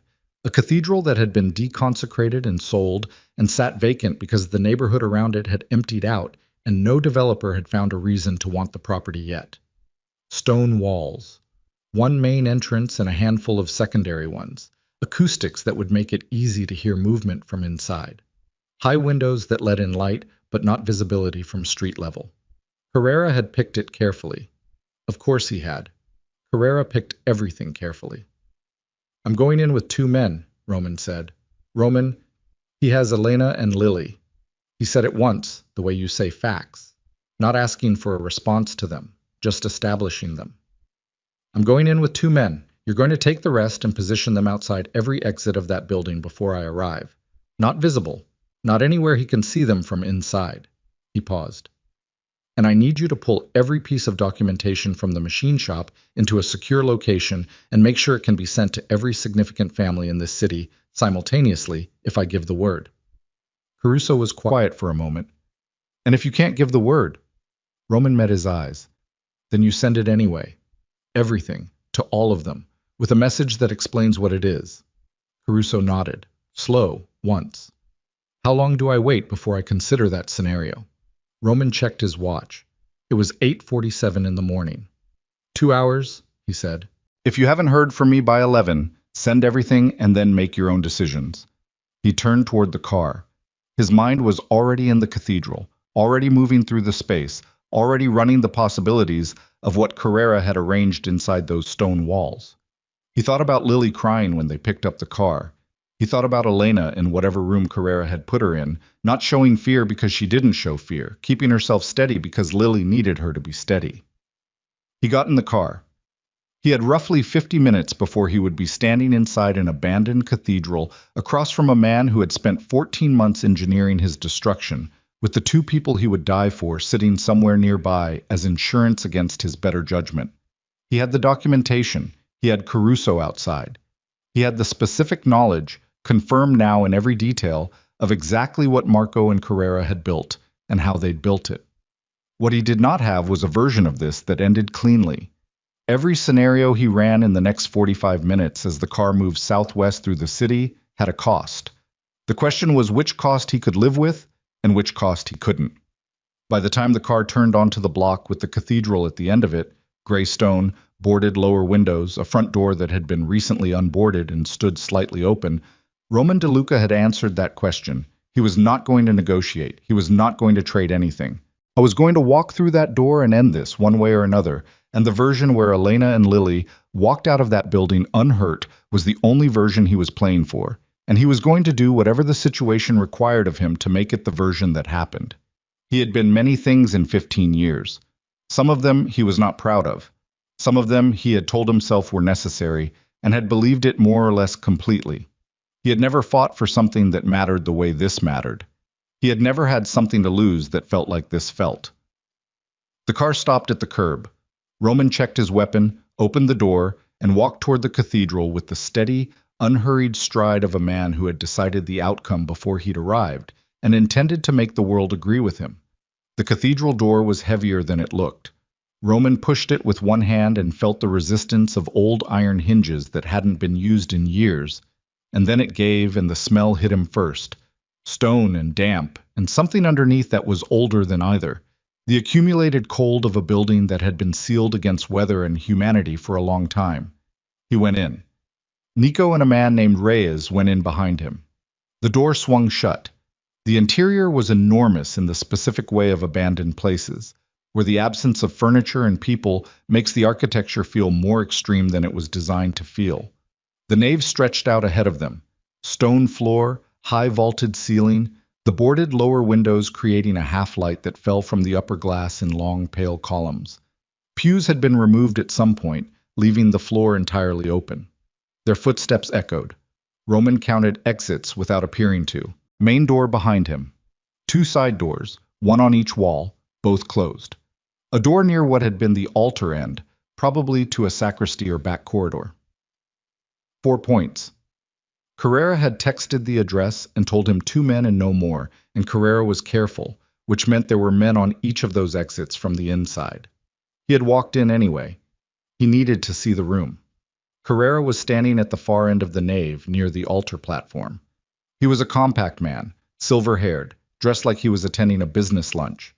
Dark suit, good shoes, the particular grooming of someone who considers his appearance a professional instrument. He had 4 men visible with him. Roman assumed more that weren't visible. Between Carrera and Roman, standing slightly to the left of center in the wide, empty space, were Elena and Lily. Elena had her hand on Lily's shoulder. Lily was pressed against her mother's side with a stillness that wasn't natural for her, the stillness of a child who has been frightened and is doing its best to manage it. She was looking at Roman with those eyes, his eyes, and the look on her face was not the uncomplicated joy of the ballroom. It was something else. Something more specific. It was the look of a small person who has identified the one thing in the room she trusts and is waiting to see what that thing does. Roman looked at her for exactly 1 second. 1 second, because 1 second was what he could afford, and in that second he made his face do something deliberate. He made it say, "I see you. I'm here. Everything is going to be fine." He didn't know if a 5-year-old could read that. He had no data on what 5-year-olds could read. He looked at Carrera. "You came alone," Carrera said. He sounded faintly appreciative, the tone of a man who had expected to be surprised and wasn't. "I came with 2 men," Roman said. "Like you asked." "Yes." Carrera walked forward several steps, hands loose at his sides. He moved without urgency. "That's what I mean. Another man would have come with an army and made this into something that couldn't end well for anyone. You made a different choice." "I made the obvious choice." "You made a father's choice," Carrera said it without any particular inflection, stating a category. "That's new for you." Roman said nothing. He was tracking the room while appearing to look only at Carrera. 2 men near the left side door, positioned so they had angle on the nave. 1 man near the right door, partially behind a stone pillar. The 4th visible man was directly behind Carrera, which meant he was the one Carrera trusted most. Beyond the altar door, impossible to be certain, but the position of Carrera's body suggested awareness of something at his back that wasn't worry, which meant support. "You have something that belongs to me," Roman said. The building in Bridgeport, Carrera said. Yes, I assumed you'd found it. That's why we moved early this morning. He glanced toward Elena and Lily with the brief, assessing look of a man checking an investment. She's been very calm. Her mother. I appreciate that. She's had practice, Roman said. A pause. Something moved in Carrera's expression that might have been respect and might have been something colder. I don't want to hurt anyone here, Carrera said. I want you to understand that as a genuine statement, not a negotiating position. The child is, there are lines I don't cross. I have them. You have a child of your own, Roman said. Carrera's expression shifted. Not much. I had a son, he said. I know. Roman had read everything in the machine shop. He knew about the son. He knew about the circumstances. He'd been carrying that piece of information as a possible instrument since the car ride over. DeLuca organization, 12 years ago. He was running a route he shouldn't have been on. The room got very quiet. He was 23, Carrera said. The mildness in his voice had changed. Not gone, still present, still controlled, but the quality of it had changed. It was the kind of mild that sits over something enormous, the way ice sits over deep water. He was 23 years old and he made a mistake on a route, and the man in charge of that operation decided that a mistake warranted a permanent response. The man in charge of that operation was not me, Roman said. No. Carrera acknowledged this without altering the expression. It was your predecessor, the man you removed 2 years later. He paused. For other reasons. For other reasons, Roman confirmed. But you inherited the organization. You inherited its decisions, its debts.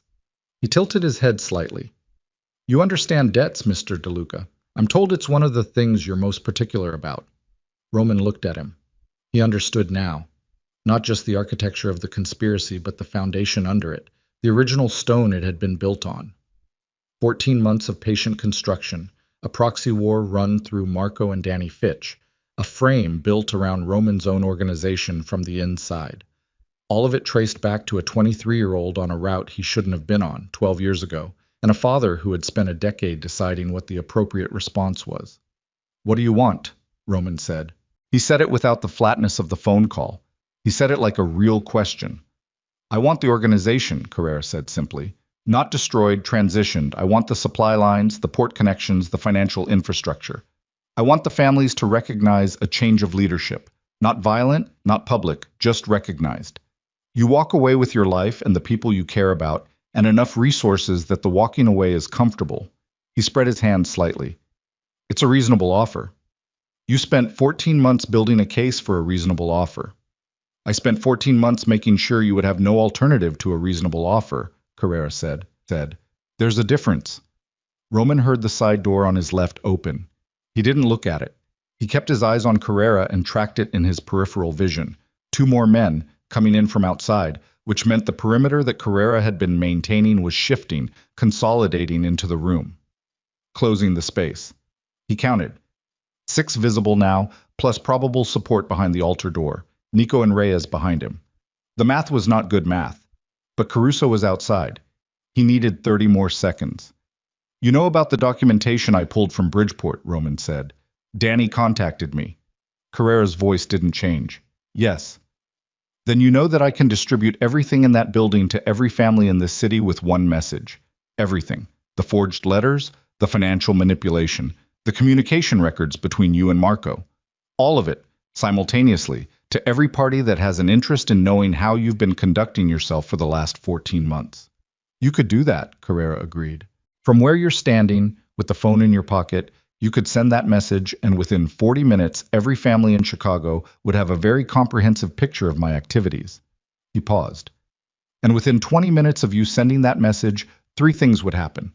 The first is that the men I have on your lieutenants would receive instructions that those lieutenants would not enjoy. The second is that certain financial assets, yours, accounts your organization depends on, would be frozen through a mechanism I've had in place for 6 months. The third is that the woman and child standing in this room would no longer be in a position to walk out of it. He said all of this with the same mildness. I'm not threatening, Mr. DeLuca. I'm explaining the landscape. Elena hadn't moved. Roman could see her from the edge of his vision, very still, hand on Lily's shoulder, her face controlled in the way of someone who is listening to everything and calculating and waiting for a signal. She had been doing that since the ballroom. She had been doing it every time he'd seen her in the last 18 hours. She was, he understood, considerably more capable than Carrera had accounted for. He just needed her to wait a few more seconds. He heard it before Carrera did. He heard it because he was listening for it and Carrera wasn't. The specific sound of a door giving way, not the main door but the altar door behind Carrera, and the slight change in the air pressure of the room that meant more than one entrance had changed state simultaneously. Caruso had not waited for 11 o'clock. Everything happened in the same 3 seconds. The altar door blew inward and Caruso came through it with 2 men behind him, and at the same moment the right side door opened and 2 more of Roman's people came through, and Carrera's visible men moved the way trained men move, fast and lateral, going for cover, bringing weapons up. And Roman crossed the 12 feet between himself and Elena and Lily in a time he couldn't have measured because he wasn't tracking time. He was tracking distance, and he reached them and put himself between them and the room and said one word to Elena, "Down." She was already moving. She was already pulling Lily toward the floor, already turning her own body to cover the child's, already making herself small, and directed in a way that cost her nothing in terms of speed because she had decided what she was doing before he'd said anything. The man nearest to them, Carrera's man, the one who'd been behind the left pillar, came around the stone at a run. Nico hit him from the side and they went down together in a collision that was loud and ugly on the stone floor. Reyes was moving toward the altar end, toward Carrera, and one of Carrera's rear guards stepped out from behind the altar platform and fired once, and Reyes went down on his right side and rolled and kept moving, which meant it wasn't center mass, but it wasn't nothing either. Roman didn't have a clear shot at the rear guard from his position. He had Elena and Lily on the floor behind him, and 2 of Carrera's men between him and any angle on the altar end. He moved left. He moved toward the pillar that Nico had come from, using the stone column for cover, and he felt rather than saw Lily reach out and grab the hem of his jacket with both hands, the grip of a terrified child holding on to the only thing she'd decided was safe. And he reached back without looking and put his hand over hers for 1 second. 1 second, just the contact, just the information that he was still there. And then he took her hands off his jacket and folded them toward Elena and said, without looking, "Hold your mother." He heard Elena say, "I've got her. Go." He went. The 2 men between him and the altar end had separated to cover Caruso's advance, which meant the center of the room was briefly open. Roman took it. He moved through the column of pale light falling from the upper windows, and he was aware of the specific exposed quality of moving through open space in a room with armed men in it, the way your back feels when there's nothing behind it. And he didn't stop moving because stopping was worse. Carrera had backed toward the altar platform. He had a weapon, but hadn't fired it, which told Roman something about what Carrera was. A builder, not a fighter, a man who had spent a decade constructing a situation where he would never need to fire a weapon because other people would have already resolved the problem for him. He looked, for the first time since Roman had walked in, like a man who had encountered a variable he hadn't fully modeled. "This doesn't," Carrera started. "Stop talking," Roman said. He had closed the distance to 8 feet. "Put it down." Carrera's weapon was still up. His hand was steady, which Roman noted. The man was not physically afraid, whatever else was happening. "You can't win this cleanly," Carrera said. "Even if you take this room, you have Marco," Roman said, "who is currently in a room with 3 of my lawyers and a federal contact who has been interested in the De Luca organization for 4 years and has been offered a significantly more interesting subject." He kept walking, 6 feet. "You have Danny Fitch, who gave a recorded statement at 2 a.m. this morning before I went to Bridgeport." 4 feet. "You have a communication record between yourself and 11 people across 6 families that is, as of..." He checked nothing. He kept his eyes on Carrera. 4 minutes ago, in the possession of every one of those families simultaneously, because I told Caruso to send it when he came through the door." Carrera's face changed. "Your son deserved better than what happened to him," Roman said. He was 2 feet away now. "I mean that. It was wrong, and the man who ordered it answered for it eventually, though not for that specific thing, which I understand is not the same." He looked at Carrera directly. "But you built this on a dead man's debt, and you used a child to do it, and we're done." He put his hand on Carrera's weapon and pushed it down into the side with the flat authority of someone who has decided the conversation is over. Carrera let it go. Not because he'd given up. Roman could see that clearly. The man hadn't given up. He'd arrived at the same calculation Roman had arrived at earlier that morning, the one where you run all the scenarios and find the one where the most important thing survives. Carrera's most important thing was not the organization anymore. It was something else, something that the change in his expression had told Roman about the moment he'd said the word son. The families have the documentation, Carrera said. Quiet, stripped of the mildness now. Yes. Then it's done. It's done, Roman said. A long moment. The room around them was resolving. Caruso had his men on Carrera's remaining fighters, two of whom had stopped when they saw their employer lower the weapon. One of whom had needed more convincing and was now sitting against the wall breathing carefully with Nico standing over him. Reyes was on his feet, which was good. His right arm wasn't working right, which was less good but survivable. Roman turned away from Carrera and looked at the center of the room. Elena was on her feet. She had Lily against her chest, the little girl's arms around her neck, face buried in her mother's shoulder. Elena was standing in the middle of the old stone nave in the pale light from the upper windows, and she was looking at Roman with an expression he didn't have a name for, something that lived on the far side of fear and relief and anger, and something else, something that he thought might be the expression you make when you have finally stopped bracing for the thing you were bracing for. He walked toward them. He was aware of every step on the stone floor. He stopped in front of them. Lily's face appeared from Elena's shoulder. Her cheeks were wet, and her nose was running, and her hair had come out of one of the braids. And she looked at him with those dark eyes and said, in a very small voice, "You came." Something broke open in his chest. Not broke the way things break when they fail. Broke the way things break when they've been held too tight for too long, and the pressure finally releases. "I came," he said. She reached for him. Both arms, the total physical commitment of a small child deciding something, and he took her without thinking about it, without deciding to, just the automatic response of a body that had apparently already figured out something his mind was still catching up to. She was lighter than he expected, and heavier than he expected simultaneously.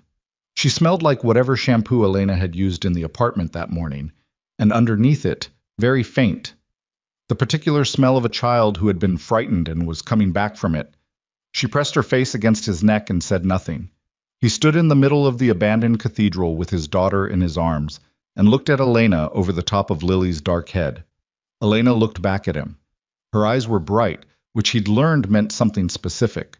She pressed her lips together and looked at the floor for a moment, and when she looked up again she had herself in hand. "Reyes needs a hospital," she said, practical, grounded. She was looking at his right arm across the room. "I know." He didn't look away from her. "And Carrera?" "Taken care of." "Marco?" "Taken care of." She nodded, absorbed it. Then she did something he didn't expect. She reached out and put her hand against the side of his face, just briefly, just for a moment, palm against his jaw, and looked at him with something that was entirely unguarded and entirely real, and that lasted only a second before she took her hand back. "Okay," she said quietly. "Let's get out of here." The next 6 hours were work. Roman was good at work. It was the thing he had always been best at, the sequencing, the managing, the application of control to complicated situations. And he threw himself into it because it was the one register where he knew exactly what to do. Reyes went to a private clinic on the north side, accompanied by one of Roman's men who handled the paperwork. The injury was a through and through on the outer upper arm, painful and costly in terms of recovery time, not life-threatening. Carrera's men were processed in the specific way that Roman's organization processed such things. Not through official channels, not violently, through a combination of confiscated phones, documented identities, and a very clear explanation of the terms under which they were being permitted to leave the building. 3 of them would be useful as witnesses if it came to that. The others were simply gone, sent in different directions with the understanding that the alternative to leaving quietly was not pleasant. Carrera himself was placed in a car and taken to a location that Roman's lawyers were already present at, along with the federal contact who had accepted Roman's offer. Not immunity, not cooperation, something more surgical than either. A transaction. The documentation from Bridgeport was the currency. Carrera was the merchandise. Marco Vitelli had been collected from his Lincoln Park townhouse at 6 a.m. by people Roman had sent before going to Bridgeport, and was currently occupying the same conversation with the same lawyers and the same federal contact from a different room. Marco had, by all reports, been considerably more cooperative than expected, which meant he had understood his position and calculated accordingly. Roman had mixed feelings about this. Compliance from Marco felt like one more manipulation. He filed it and moved on. By 2 in the afternoon, Roman was in a conference room in a building on Michigan Avenue that his organization owned through a legitimate holding company, sitting across from representatives of 4 families who had received the Bridgeport documentation that morning. He had expected resistance. He had expected at least one of them to attempt to use the chaos of the morning as leverage. What he got instead was something closer to relief. Carrera had been running the same type of patient, architectural pressure on 2 of the other families that he'd been running on Roman. Not the same approach. Carrera was sophisticated enough to tailor his methods. But the same foundation: debt, leverage, inside access, a slowly tightening frame. The documentation Roman had distributed didn't just expose what had been done to him. It exposed the full scope of Carrera's project, which was considerably larger than a single organization transition. The representative from the Benedetto family, not Benedetto himself, a careful man named Price, who was being careful in the particular way of someone who had recently discovered he'd been inside a game he didn't know the rules of, said, "He had a man inside us too." "I know," Roman said. "It's in the documentation." "For how long?" 8 months, in your case. Price sat with that. He had the look of a man revising a long series of decisions in light of new information. "The sedan last night, the one outside the hotel." "Carrera's," Roman said. He moved on the girl as soon as the ballroom made her existence public. He'd been waiting for leverage, and she provided it. Another representative, a woman named Chu, who controlled logistics interests on the south side, and who Roman had underestimated for years and was revising that now, said, "What do you want from this meeting?" Roman looked at her. "Recognition," he said, "of Lily as my heir. Public, formal, in the presence of everyone who needs to hear it." He paused. "The rumors about the DeLuca succession have been destabilizing. I want them resolved." Chu looked at him for a moment. She was about 50, with the specific composure of someone who had survived in a room of men for a long time by being better at the game than they were and never letting them notice. "The child is 5 years old," she said. "Yes." "She's not taking over anything for a long time." "No, but she exists. She's mine, and the fact of that needs to be on the table instead of under it." Chu looked at Price. Price looked at the other 2. Something passed between them in the way that things pass between people who have been in the same rooms for long enough that they can communicate in shorthand.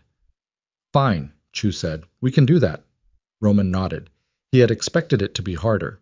He filed the ease of it under Carrera, did more damage to the other families than they want to admit, and moved on. He was out of the building by 4:30. He drove back to the apartment on the near north side. He let himself in with the key Nico had given him that morning. The apartment was quiet.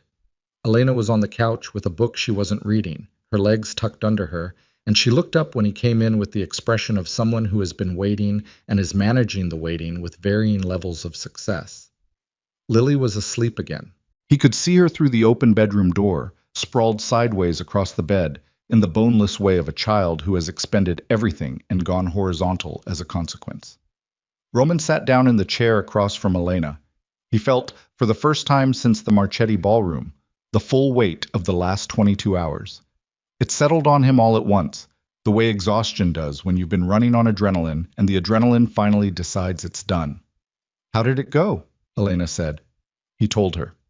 The conference room, Price and Chu, the recognition, all of it in the same short, accurate way he'd been telling her things.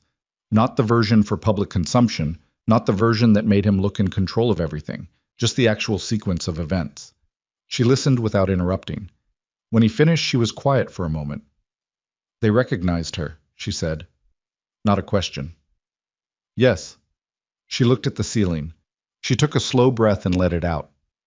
"What does that mean for her?" Elena said. "Practically, long term."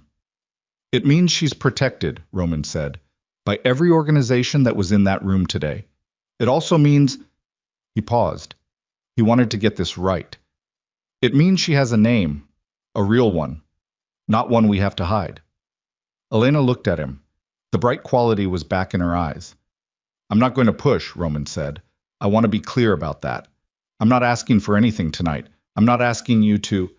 He stopped, found the sentence. I know what we lost. I know 5 years isn't something I can fix by being right about Marco. I know you built a life and I'm not asking you to dismantle it. He looked at her steadily. I'm asking to be part of whatever comes next, whatever that looks like, whatever pace you need. Elena was quiet for a long moment. Outside the window, the late afternoon light was doing something specific to the Chicago skyline, the particular gold that happened in March when the sun got low early and hit the glass buildings at an angle that made the whole city look briefly like it was on fire. She asked me this afternoon, Elena said quietly, if you were going to be her daddy now. She looked at him. For real. That's how she phrased it. For real. Roman's chest did the thing again. He was getting more familiar with it. He still didn't have a name for it. What did you tell her? He said. Elena looked at him for a long moment with that fully unguarded expression that she kept allowing him and then taking back. And this time she didn't take it back. I told her to ask you herself, she said. And from the bedroom, in the drowsy, not quite awake voice of a child surfacing from a very deep sleep, a small voice said, Daddy? Roman looked at the doorway. He stood up from the chair, and the full weight of the last 22 hours was still on him, and the question of what came next was still entirely open, and there were 100 things unresolved and 100 more that would need to be built from nothing. And he crossed to the bedroom doorway and looked at the small person on the bed who was looking back at him with his own eyes. Yeah, he said, I'm here. Lily sat up and extended her arms with the absolute simplicity of a child who has made a decision and is waiting for the world to cooperate. Roman DeLuca, who had survived 15 years of the worst that this city could put in front of a man who had built an empire on fear and maintained it on control, and never once flinched from anything it cost him, crossed the room and picked up his daughter, and the sound she made when he did, the small, contented exhale of a child who has arrived exactly where she intended to be, was the most devastating thing he had ever heard in his life. Behind him, in the doorway, Elena was watching, and for the first time in 5 years she did not look away. The first week was the hardest, not because of the danger. The danger had a shape now, and Roman knew how to work with shaped things. It was hard because of the ordinary hours, the ones between the operational tasks, the ones where there was nothing to manage and nothing to sequence, and the apartment on the near north side was simply a place where 3 people existed in proximity to each other without the specific glue of crisis holding them together. Lily adapted immediately. Children adapted the way water moved, finding the available space and filling it without deliberation.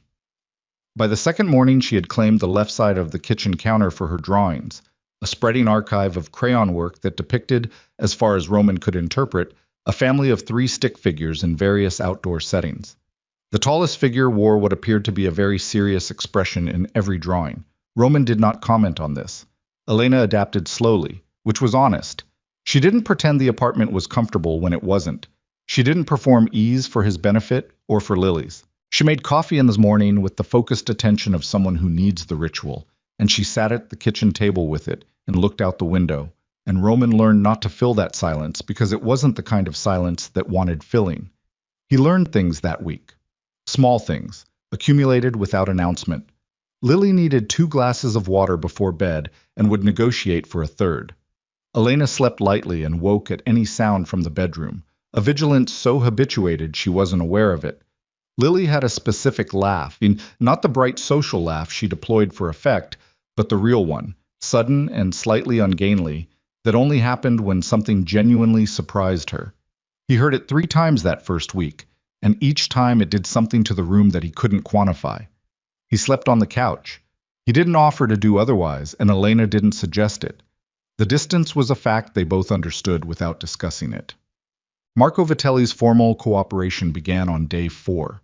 The federal contact, a woman named Salas who had been trying to find a way into organized financial networks for 6 years, and who approached the Bridgeport documentation with the focused joy of someone who had been handed exactly what they'd been looking for, structured it as a long-form deposition rather than a standard interview.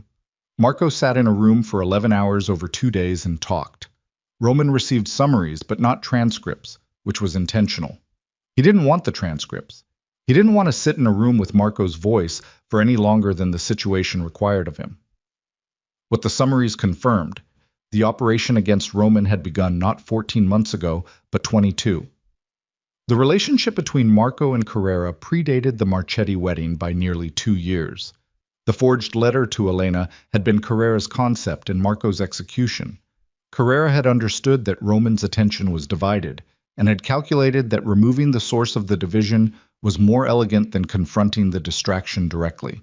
The stationery had been taken from Roman's office over a period of 3 visits, a sheet at a time, so that the absence would be undetectable. The signature had been practiced on paper that was subsequently burned. Danny Fitch had been recruited separately, later, as a surveillance mechanism to track whether Roman was showing signs of rebuilding, whether he'd found another reason to be human in the intervening years. He hadn't. Roman sat with that piece of information for a while. For 5 years, Marco and Carrera had been monitoring him for signs that he might become again the man he'd briefly been. And for 5 years there had been nothing to monitor because Roman had done a thorough job of becoming exactly the machine they needed him to be. He found this both clarifying and bleak in equal measure. Carrera's cooperation was more complicated. The federal arrangement gave him a narrow path, not immunity, not freedom, but a ceiling on consequences that was lower than it would otherwise have been, in exchange for the full scope of his network across 6 cities. He gave it. He gave it with the same mildness he'd given everything, with the focused practicality of a man who had done his accounting and found the number he could live with. Roman was not present for any of it. He didn't want to be. What he wanted was to know it was done. On the evening of the 6th day, Salas called him directly and said, in the precise, efficient language of someone who communicated for a living, "The structure has been sufficiently documented. You can consider the matter closed." Roman said thank you and ended the call and stood in the kitchen of the apartment and looked at the drawings on the counter for a long moment. Closed. The word sat in the room like something that had been carried a very long distance and set down. He told Elena that night. Lily was asleep. Elena was on the couch with her legs tucked under her in the position he'd come to recognize as her default resting configuration, and she was looking at nothing in particular in the way of someone whose mind was somewhere more active than the room. He sat in the chair. He told her what Salas had said. He told her about Marco's cooperation, what the summaries had confirmed about the timeline and the mechanics of what had been done. He told her about the stationery, taken a sheet at a time. He told her about Danny Fitch monitoring for signs of human feeling in the years after. She listened to all of it. She was very still. When he finished, she was quiet for a long time. He could hear the building around them, the particular urban quiet of a Chicago night, traffic faint and distant, a radiator somewhere down the hall doing its imperfect work. 22 months, she said finally. Yes. They were planning it before you even knew I was pregnant. Yes. He kept his voice even. It wasn't about you specifically. Not initially. Carrera wanted the organization. Marco wanted to consolidate. You were... He stopped. Found the sentence that was true rather than careful. You were the reason I might have made different choices. That's what they were removing. Elena looked at the middle distance. Her jaw was set. He watched you for 5 years, she said. Making sure you didn't... She stopped. Making sure I stayed useful, Roman said. Productive. Appropriately hungry. She made the sound again. The one that lived between anger and grief with no name for the territory between them. And you were. I was, he said. No hedging. It was true, and he owned it. You built the whole empire in those 5 years, she said. Not an accusation, just a fact, laid on the table between them. I did. Because there was nothing else. He looked at her steadily. Yes. Another long silence. She looked at him with an expression he'd been learning to read, the full weight one, the one she allowed sometimes now for longer than a second before she took it back. She let it stay longer than she usually did. I moved 6 times in 5 years, she said quietly. I got a new phone every 18 months. I made friends carefully, and I kept them at a specific distance, and I told Lily her father was someone she'd understand when she was older. She paused. I kept telling myself it was okay, that we were fine, that we had everything we needed. Her voice didn't waver. But I kept the letter. I kept it in the inner pocket of every suitcase. Every time I moved, I transferred it to the new suitcase. I told myself it was evidence in case I ever needed it. Roman said nothing. It wasn't evidence, she said. I just couldn't get rid of his handwriting on the outside. The room was very quiet. Roman got up from the chair and sat on the couch beside her. Not close, not reaching for anything. Just moved to the same level as her, the same piece of furniture, and sat with his elbows on his knees and his hands loose. I'm sorry, he said. She looked at him. For what specifically? For building something that made me worth manipulating, he said. For becoming something that someone could use against you. He paused. For not... I had the resources to find you.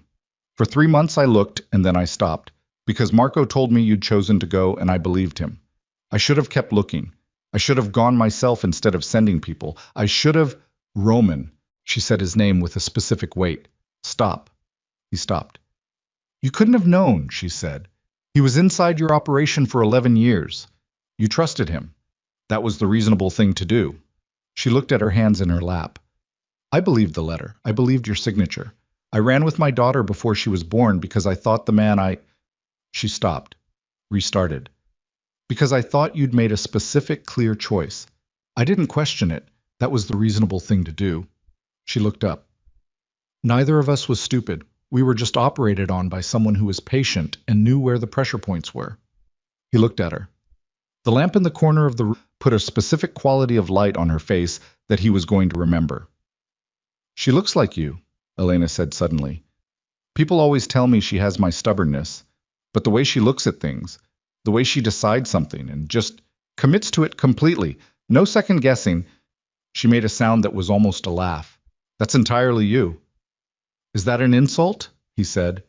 No, she said, and she almost smiled, not quite, but the shape of it was there at the corner of her mouth, and it was the closest thing to a smile he'd seen from her in 7 days, and it hit him harder than it probably should have. What do you want to do? He said. About all of it, going forward. I'm not asking for a decision tonight. I'm asking what you actually want. She was quiet for a moment. The not-quite smile was gone. She was serious again, working something through. I want to go home, she said. My apartment, my job, Lily's school. She looked at him. I want her to know who you are. I want her to have... She deserves to have you in her life, Roman. She's known you for a week and she's already rearranged herself around you like you were always there. Her voice had something in it that was precise and sad and clear all at once. She's going to be devastated every time you leave. Then I'll come to her, he said. It's not that simple. I know. He held her gaze. Nothing about what we're building is going to be simple. I'm not asking for simple. I'm asking for the chance to show up. He paused. Consistently. For as long as you'll let me. Elena looked at him for a long moment. The lamp, the quiet building, the distant city. Okay, she said. Quiet. Waited. The same word she'd used in the hotel room 7 days ago, with the same quality of something that had been held back finally being released. Neither of them said anything else that night, but when Roman went back to the couch 2 hours later, Elena was still sitting where she'd been, and she watched him go with an expression that was not as closed as it had been a week ago. He lay in the dark and looked at the ceiling and counted that as something. Bets. The weeks after that were construction. Not the dramatic kind, but not the kind with a shape and a sequence and a clear endpoint, the kind that is mostly showing up and being consistent and learning the specific weight of things you didn't know mattered. He learned the weight of a Tuesday, the particular texture of a school pickup, Lily emerging from the building in a rush of movement and noise, always talking before she reached him, recounting the day in the non-linear way of children for whom temporal sequence is secondary to emotional significance. He learned that her teacher's name was Ms. Petrova and was referred to with great respect. He learned that there was a boy named Jake who was frequently discussed with the complex ambivalence of someone who is both annoying and important. He learned that the walk from the school to the parking structure took 11 minutes if Lily was in an efficient mood, and 23 if she decided the cracks in the sidewalk required avoidance. He learned to drive the route without thinking about it, He learned it the way you learn things that matter, not deliberately, but through repetition, until the knowledge lives in your body rather than your head. He was in Chicago 3 days a week at minimum, sometimes four. He kept the apartment on the near north side, and he did not pressure Elena about anything related to it. She went back to her own place, her own life, the job she'd built in the city she'd chosen, and they negotiated a schedule with the careful practicality of two people who were building something neither of them had a blueprint for. He watched her become more comfortable. Not dramatically, not in moments he could point to. It was the accumulation of small things. The way she stopped tensing slightly when he came through the door.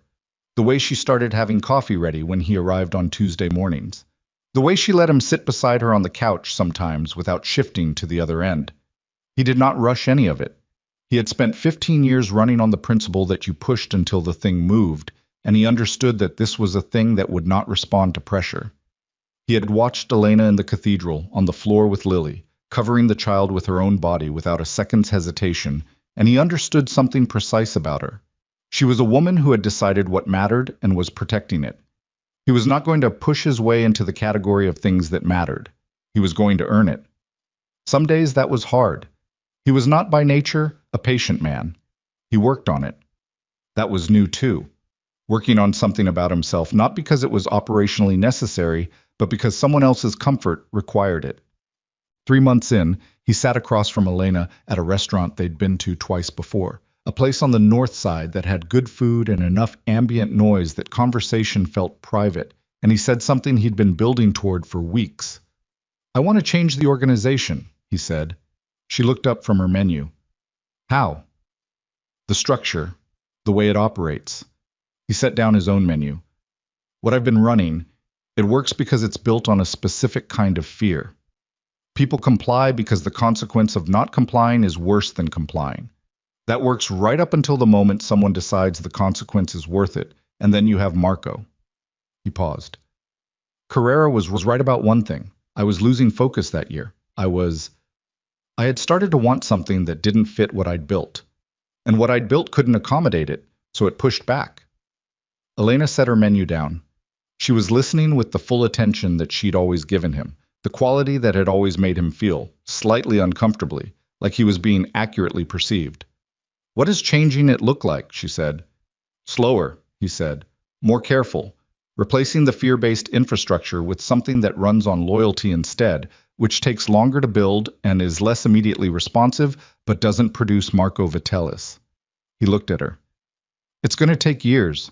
The families that recognize Lily, I've had 3 conversations with them in the last month about what this looks like as a model. Chu is interested. Price is cautious, but not opposed." "You're talking about restructuring how organized crime works in this city," she said. "I'm talking about restructuring how I work in this city," he said. "What other people do is their choice." She looked at him for a long moment. "Why are you telling me?" "Because I want you to know who I'm trying to become," he said. "Not what I've been. Not what I was when we met, which was," he paused, "honest. Not something I'm proud of in every respect. Who I'm trying to be now." He met her eyes. "I want you to have accurate information." Elena was quiet. Outside the restaurant window, Chicago moved past in its indifferent and illuminated way. "You've been coming every Tuesday and Thursday for 3 months," she said. "You've never been late. You've never canceled. You rearranged a meeting with Price to make it to Lily's school thing about the solar system." She tilted her head slightly. "She made you a paper planet, Saturn. She gave it to you in the parking lot, and you put it on your dashboard." He did not confirm or deny the Saturn thing. "I know what I've been doing." "I know you know." She looked at him. "I'm telling you that I've been watching, and I'm telling you that it's counted. What you've been doing, it's counted." He held her gaze. The restaurant moved around them with its noise and its warmth and its ordinary human business. "Elena," he said. "I know," she said quietly. "I know." She reached across the table and put her hand over his, and this time she didn't take it back after a second. She left it there, warm and deliberate, and looked at him with an expression that was not the heavily guarded one and not the fully unguarded one, but something new. Something that existed in the space between those two positions that had been opening up gradually for 3 months and was now just open. He turned his hand under hers and held it. Neither of them said anything for a while. They didn't need to. The wedding was in June, not theirs. Sofia Marchetti's younger brother, a quiet man named Paul who had been dating the same woman for 9 years, and had finally committed to the occasion with what appeared to be enormous relief. The venue was a garden space on the North Shore, outdoor, open, the lake visible in the distance, everything green and warm and completely unlike the Drexel Grand's 40-foot ceilings and political calculations. Roman had been invited because the Marchetti family had extended the invitation before the events of March, which he appreciated for its simplicity. Elena had been invited because Sofia had maintained the friendship through everything, with the uncomplicated loyalty of a woman who had decided her college roommate mattered and had not revised that decision. They arrived together. This was new enough that it had a specific quality, not heavy, not fraught, just new in the way of things that haven't yet accumulated enough repetition to feel inevitable.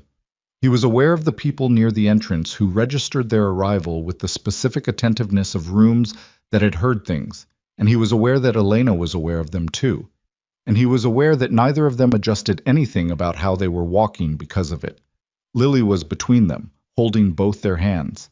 She had insisted on this configuration from the parking area and had arranged it with her characteristic absence of negotiation. Simply placed herself between them and taken a hand from each, and looked up at both of them with the expression of someone who has solved a logistical problem and is satisfied with the solution. She was wearing a yellow dress that Elena had let her choose herself, which explained the yellow. She had agreed to 2 braids, which was already a concession. The braids were even this time. Roman had learned to do them in February, sitting on the floor of Lily's room with a YouTube tutorial running on mute on his phone, which was possibly the most humbling 40 minutes of his adult life, and also not something he had any interest in undoing. They walked into the garden, and the light was gold and easy, the particular light of a June afternoon in Chicago. When the city remembers, it can be generous. The tables were set with simple flowers, real ones, nothing that tried too hard. The guests were a smaller crowd than the Marchetti wedding in January. People who actually knew Paul and his bride, rather than people who needed to be there for reasons of political alignment. Roman recognized a few faces. Price was there. He nodded once, a specific acknowledgement that carried more weight than a wave. Chu was not present, but had sent a gift, which had arrived at Roman's office 2 days ago with a card in her precise handwriting that said simply, "Appropriate that it starts here and ends better." He had read it twice before understanding what she meant, and then set it on his desk where he could see it. Sofia appeared immediately when she spotted Elena, the particular velocity of a woman who has been wanting to say things and has finally arrived at the moment where saying them is possible. She embraced Elena with the full-body conviction of genuine feeling and said something into her hair that Roman couldn't hear and that he understood wasn't for him. Lily submitted to being hugged by Sofia with patient tolerance. Then she turned and looked up at Roman with the air of someone confirming a situation. "Can I go look at the flowers?" she said. "Stay where I can see you," he said. She went immediately, with the purposeful stride of a small person who has been given parameters and found them acceptable. Roman watched her cross the grass toward the flower arrangements at the edge of the tent, already reaching out to touch petals, already in conversation with herself or possibly with the flowers. He had learned not to ask which. Elena appeared at his shoulder. Sofia had been redirected by a relative somewhere behind them. "She's going to try to pick one," Elena said. "I know." "She'll say it fell." "I know." They stood side by side and watched Lily examine a white arrangement with the focused intensity of a botanist or a thief. The lake was visible past the tent's open edge, blue-gray and enormous, doing nothing in particular. "I never thought I'd be back in a room like this," Elena said quietly. She wasn't looking at him. She was watching Lily. "After January. I spent the whole drive home from the Marchetti wedding telling myself it was fine, it was a coincidence, I'd never see you again." "Was that what you wanted?" A pause. Long enough to be an honest answer. "I don't know what I wanted," she said. "I know what I told myself I wanted." She looked at him sideways. "Those are usually different things." He looked at her. The gold afternoon light. Her hair down, loose, the way she'd started wearing it more often in the last month, which he had noticed and said nothing about because he was learning which things to say and which things to simply register. "Are you glad," he said, "that it wasn't a coincidence?" She held his gaze for a moment. Something in her expression had the quality of a door that had been standing ajar for a long time and was now, finally, simply open. Yes, she said. She said it the way he'd said yes in the kitchen 3 months ago, without condition. He reached out and took her hand. She let him and folded her fingers through his, and they stood like that in the June light with their daughter 20 feet away, negotiating with a flower arrangement and the lake behind it all doing its massive, indifferent, somehow comforting work. Lily looked back at them from the flowers. She registered their joined hands with the immediate attention of a child who tracks changes in the state of things and finds most of them interesting. Her face did something specific, a kind of satisfied assessment, like a small person who had expected a particular outcome and is pleased to find it has arrived. She turned back to the flowers. Roman looked at the top of her head, the two even braids, and felt something that had no name and needed none. Elena's thumb moved slightly against his hand. Just once. Just the pressure of it. There were no enemies left in the room. There were no calculations running, no angles to track, no rooms within rooms. There was only a garden on a June afternoon in a city that could be generous when it tried, and a woman standing beside him who had chosen to be there, and a 5-year-old in a yellow dress conducting an investigation of flowers with the dedication of someone who intends to come away with at least one. The things that had been lost were lost. 5 years that hadn't happened. A letter that should never have existed. All the ordinary mornings and unremarkable evenings and small specific moments that should have accumulated into a life and hadn't, not yet, and couldn't be recovered by any means Roman had available to him. He had stopped trying to recover them. He had started trying to be present in the ones that were actually occurring, which was harder than it sounded for a man who had spent 15 years everywhere except the present moment. He was getting better at it. Lily detached herself from the flower arrangement and came back across the grass toward them at a run, both braids bouncing, yellow dress catching the light. She arrived at speed and inserted herself between them with her characteristic absence of ceremony, taking a hand from each, and looked up first at her mother and then at her father with the expression of someone who has found everything in the correct location and is prepared to proceed. "Can we eat?" she said. "I'm very hungry." "You had lunch an hour ago," Elena said. "That was a long time ago," Lily said. Roman looked at Elena. Elena looked at Roman. "She's not wrong," he said. Elena made the sound that was almost a laugh and actually was one, full this time, the real one, and it moved through the June afternoon like something that had been waiting to happen and had finally found its moment. They walked toward the tables, the three of them, Lily between them holding both their hands, and the lake was behind them, and the city was somewhere beyond the trees, and the light was doing what good light does when it finds the right moment, simply illuminating, without comment, what is actually there. Everything that had tried to destroy them was finished. Everything that had been hidden was now in the open. Every lie had been named, and every name had been given to the people who needed to hear it, and what was left when all of that had been cleared away was this. A garden, a June afternoon. A child who knew exactly where she was, and two people who had been separated by design and had found each other anyway. Not because fate had arranged it, because a 5-year-old had seen something true across a crowded ballroom and had run toward it without hesitation, and had been, in that one uncomplicated moment, smarter than every careful, calculating adult in the room. Lily pulled both their hands forward toward the tables, toward the food, toward whatever came next. They went.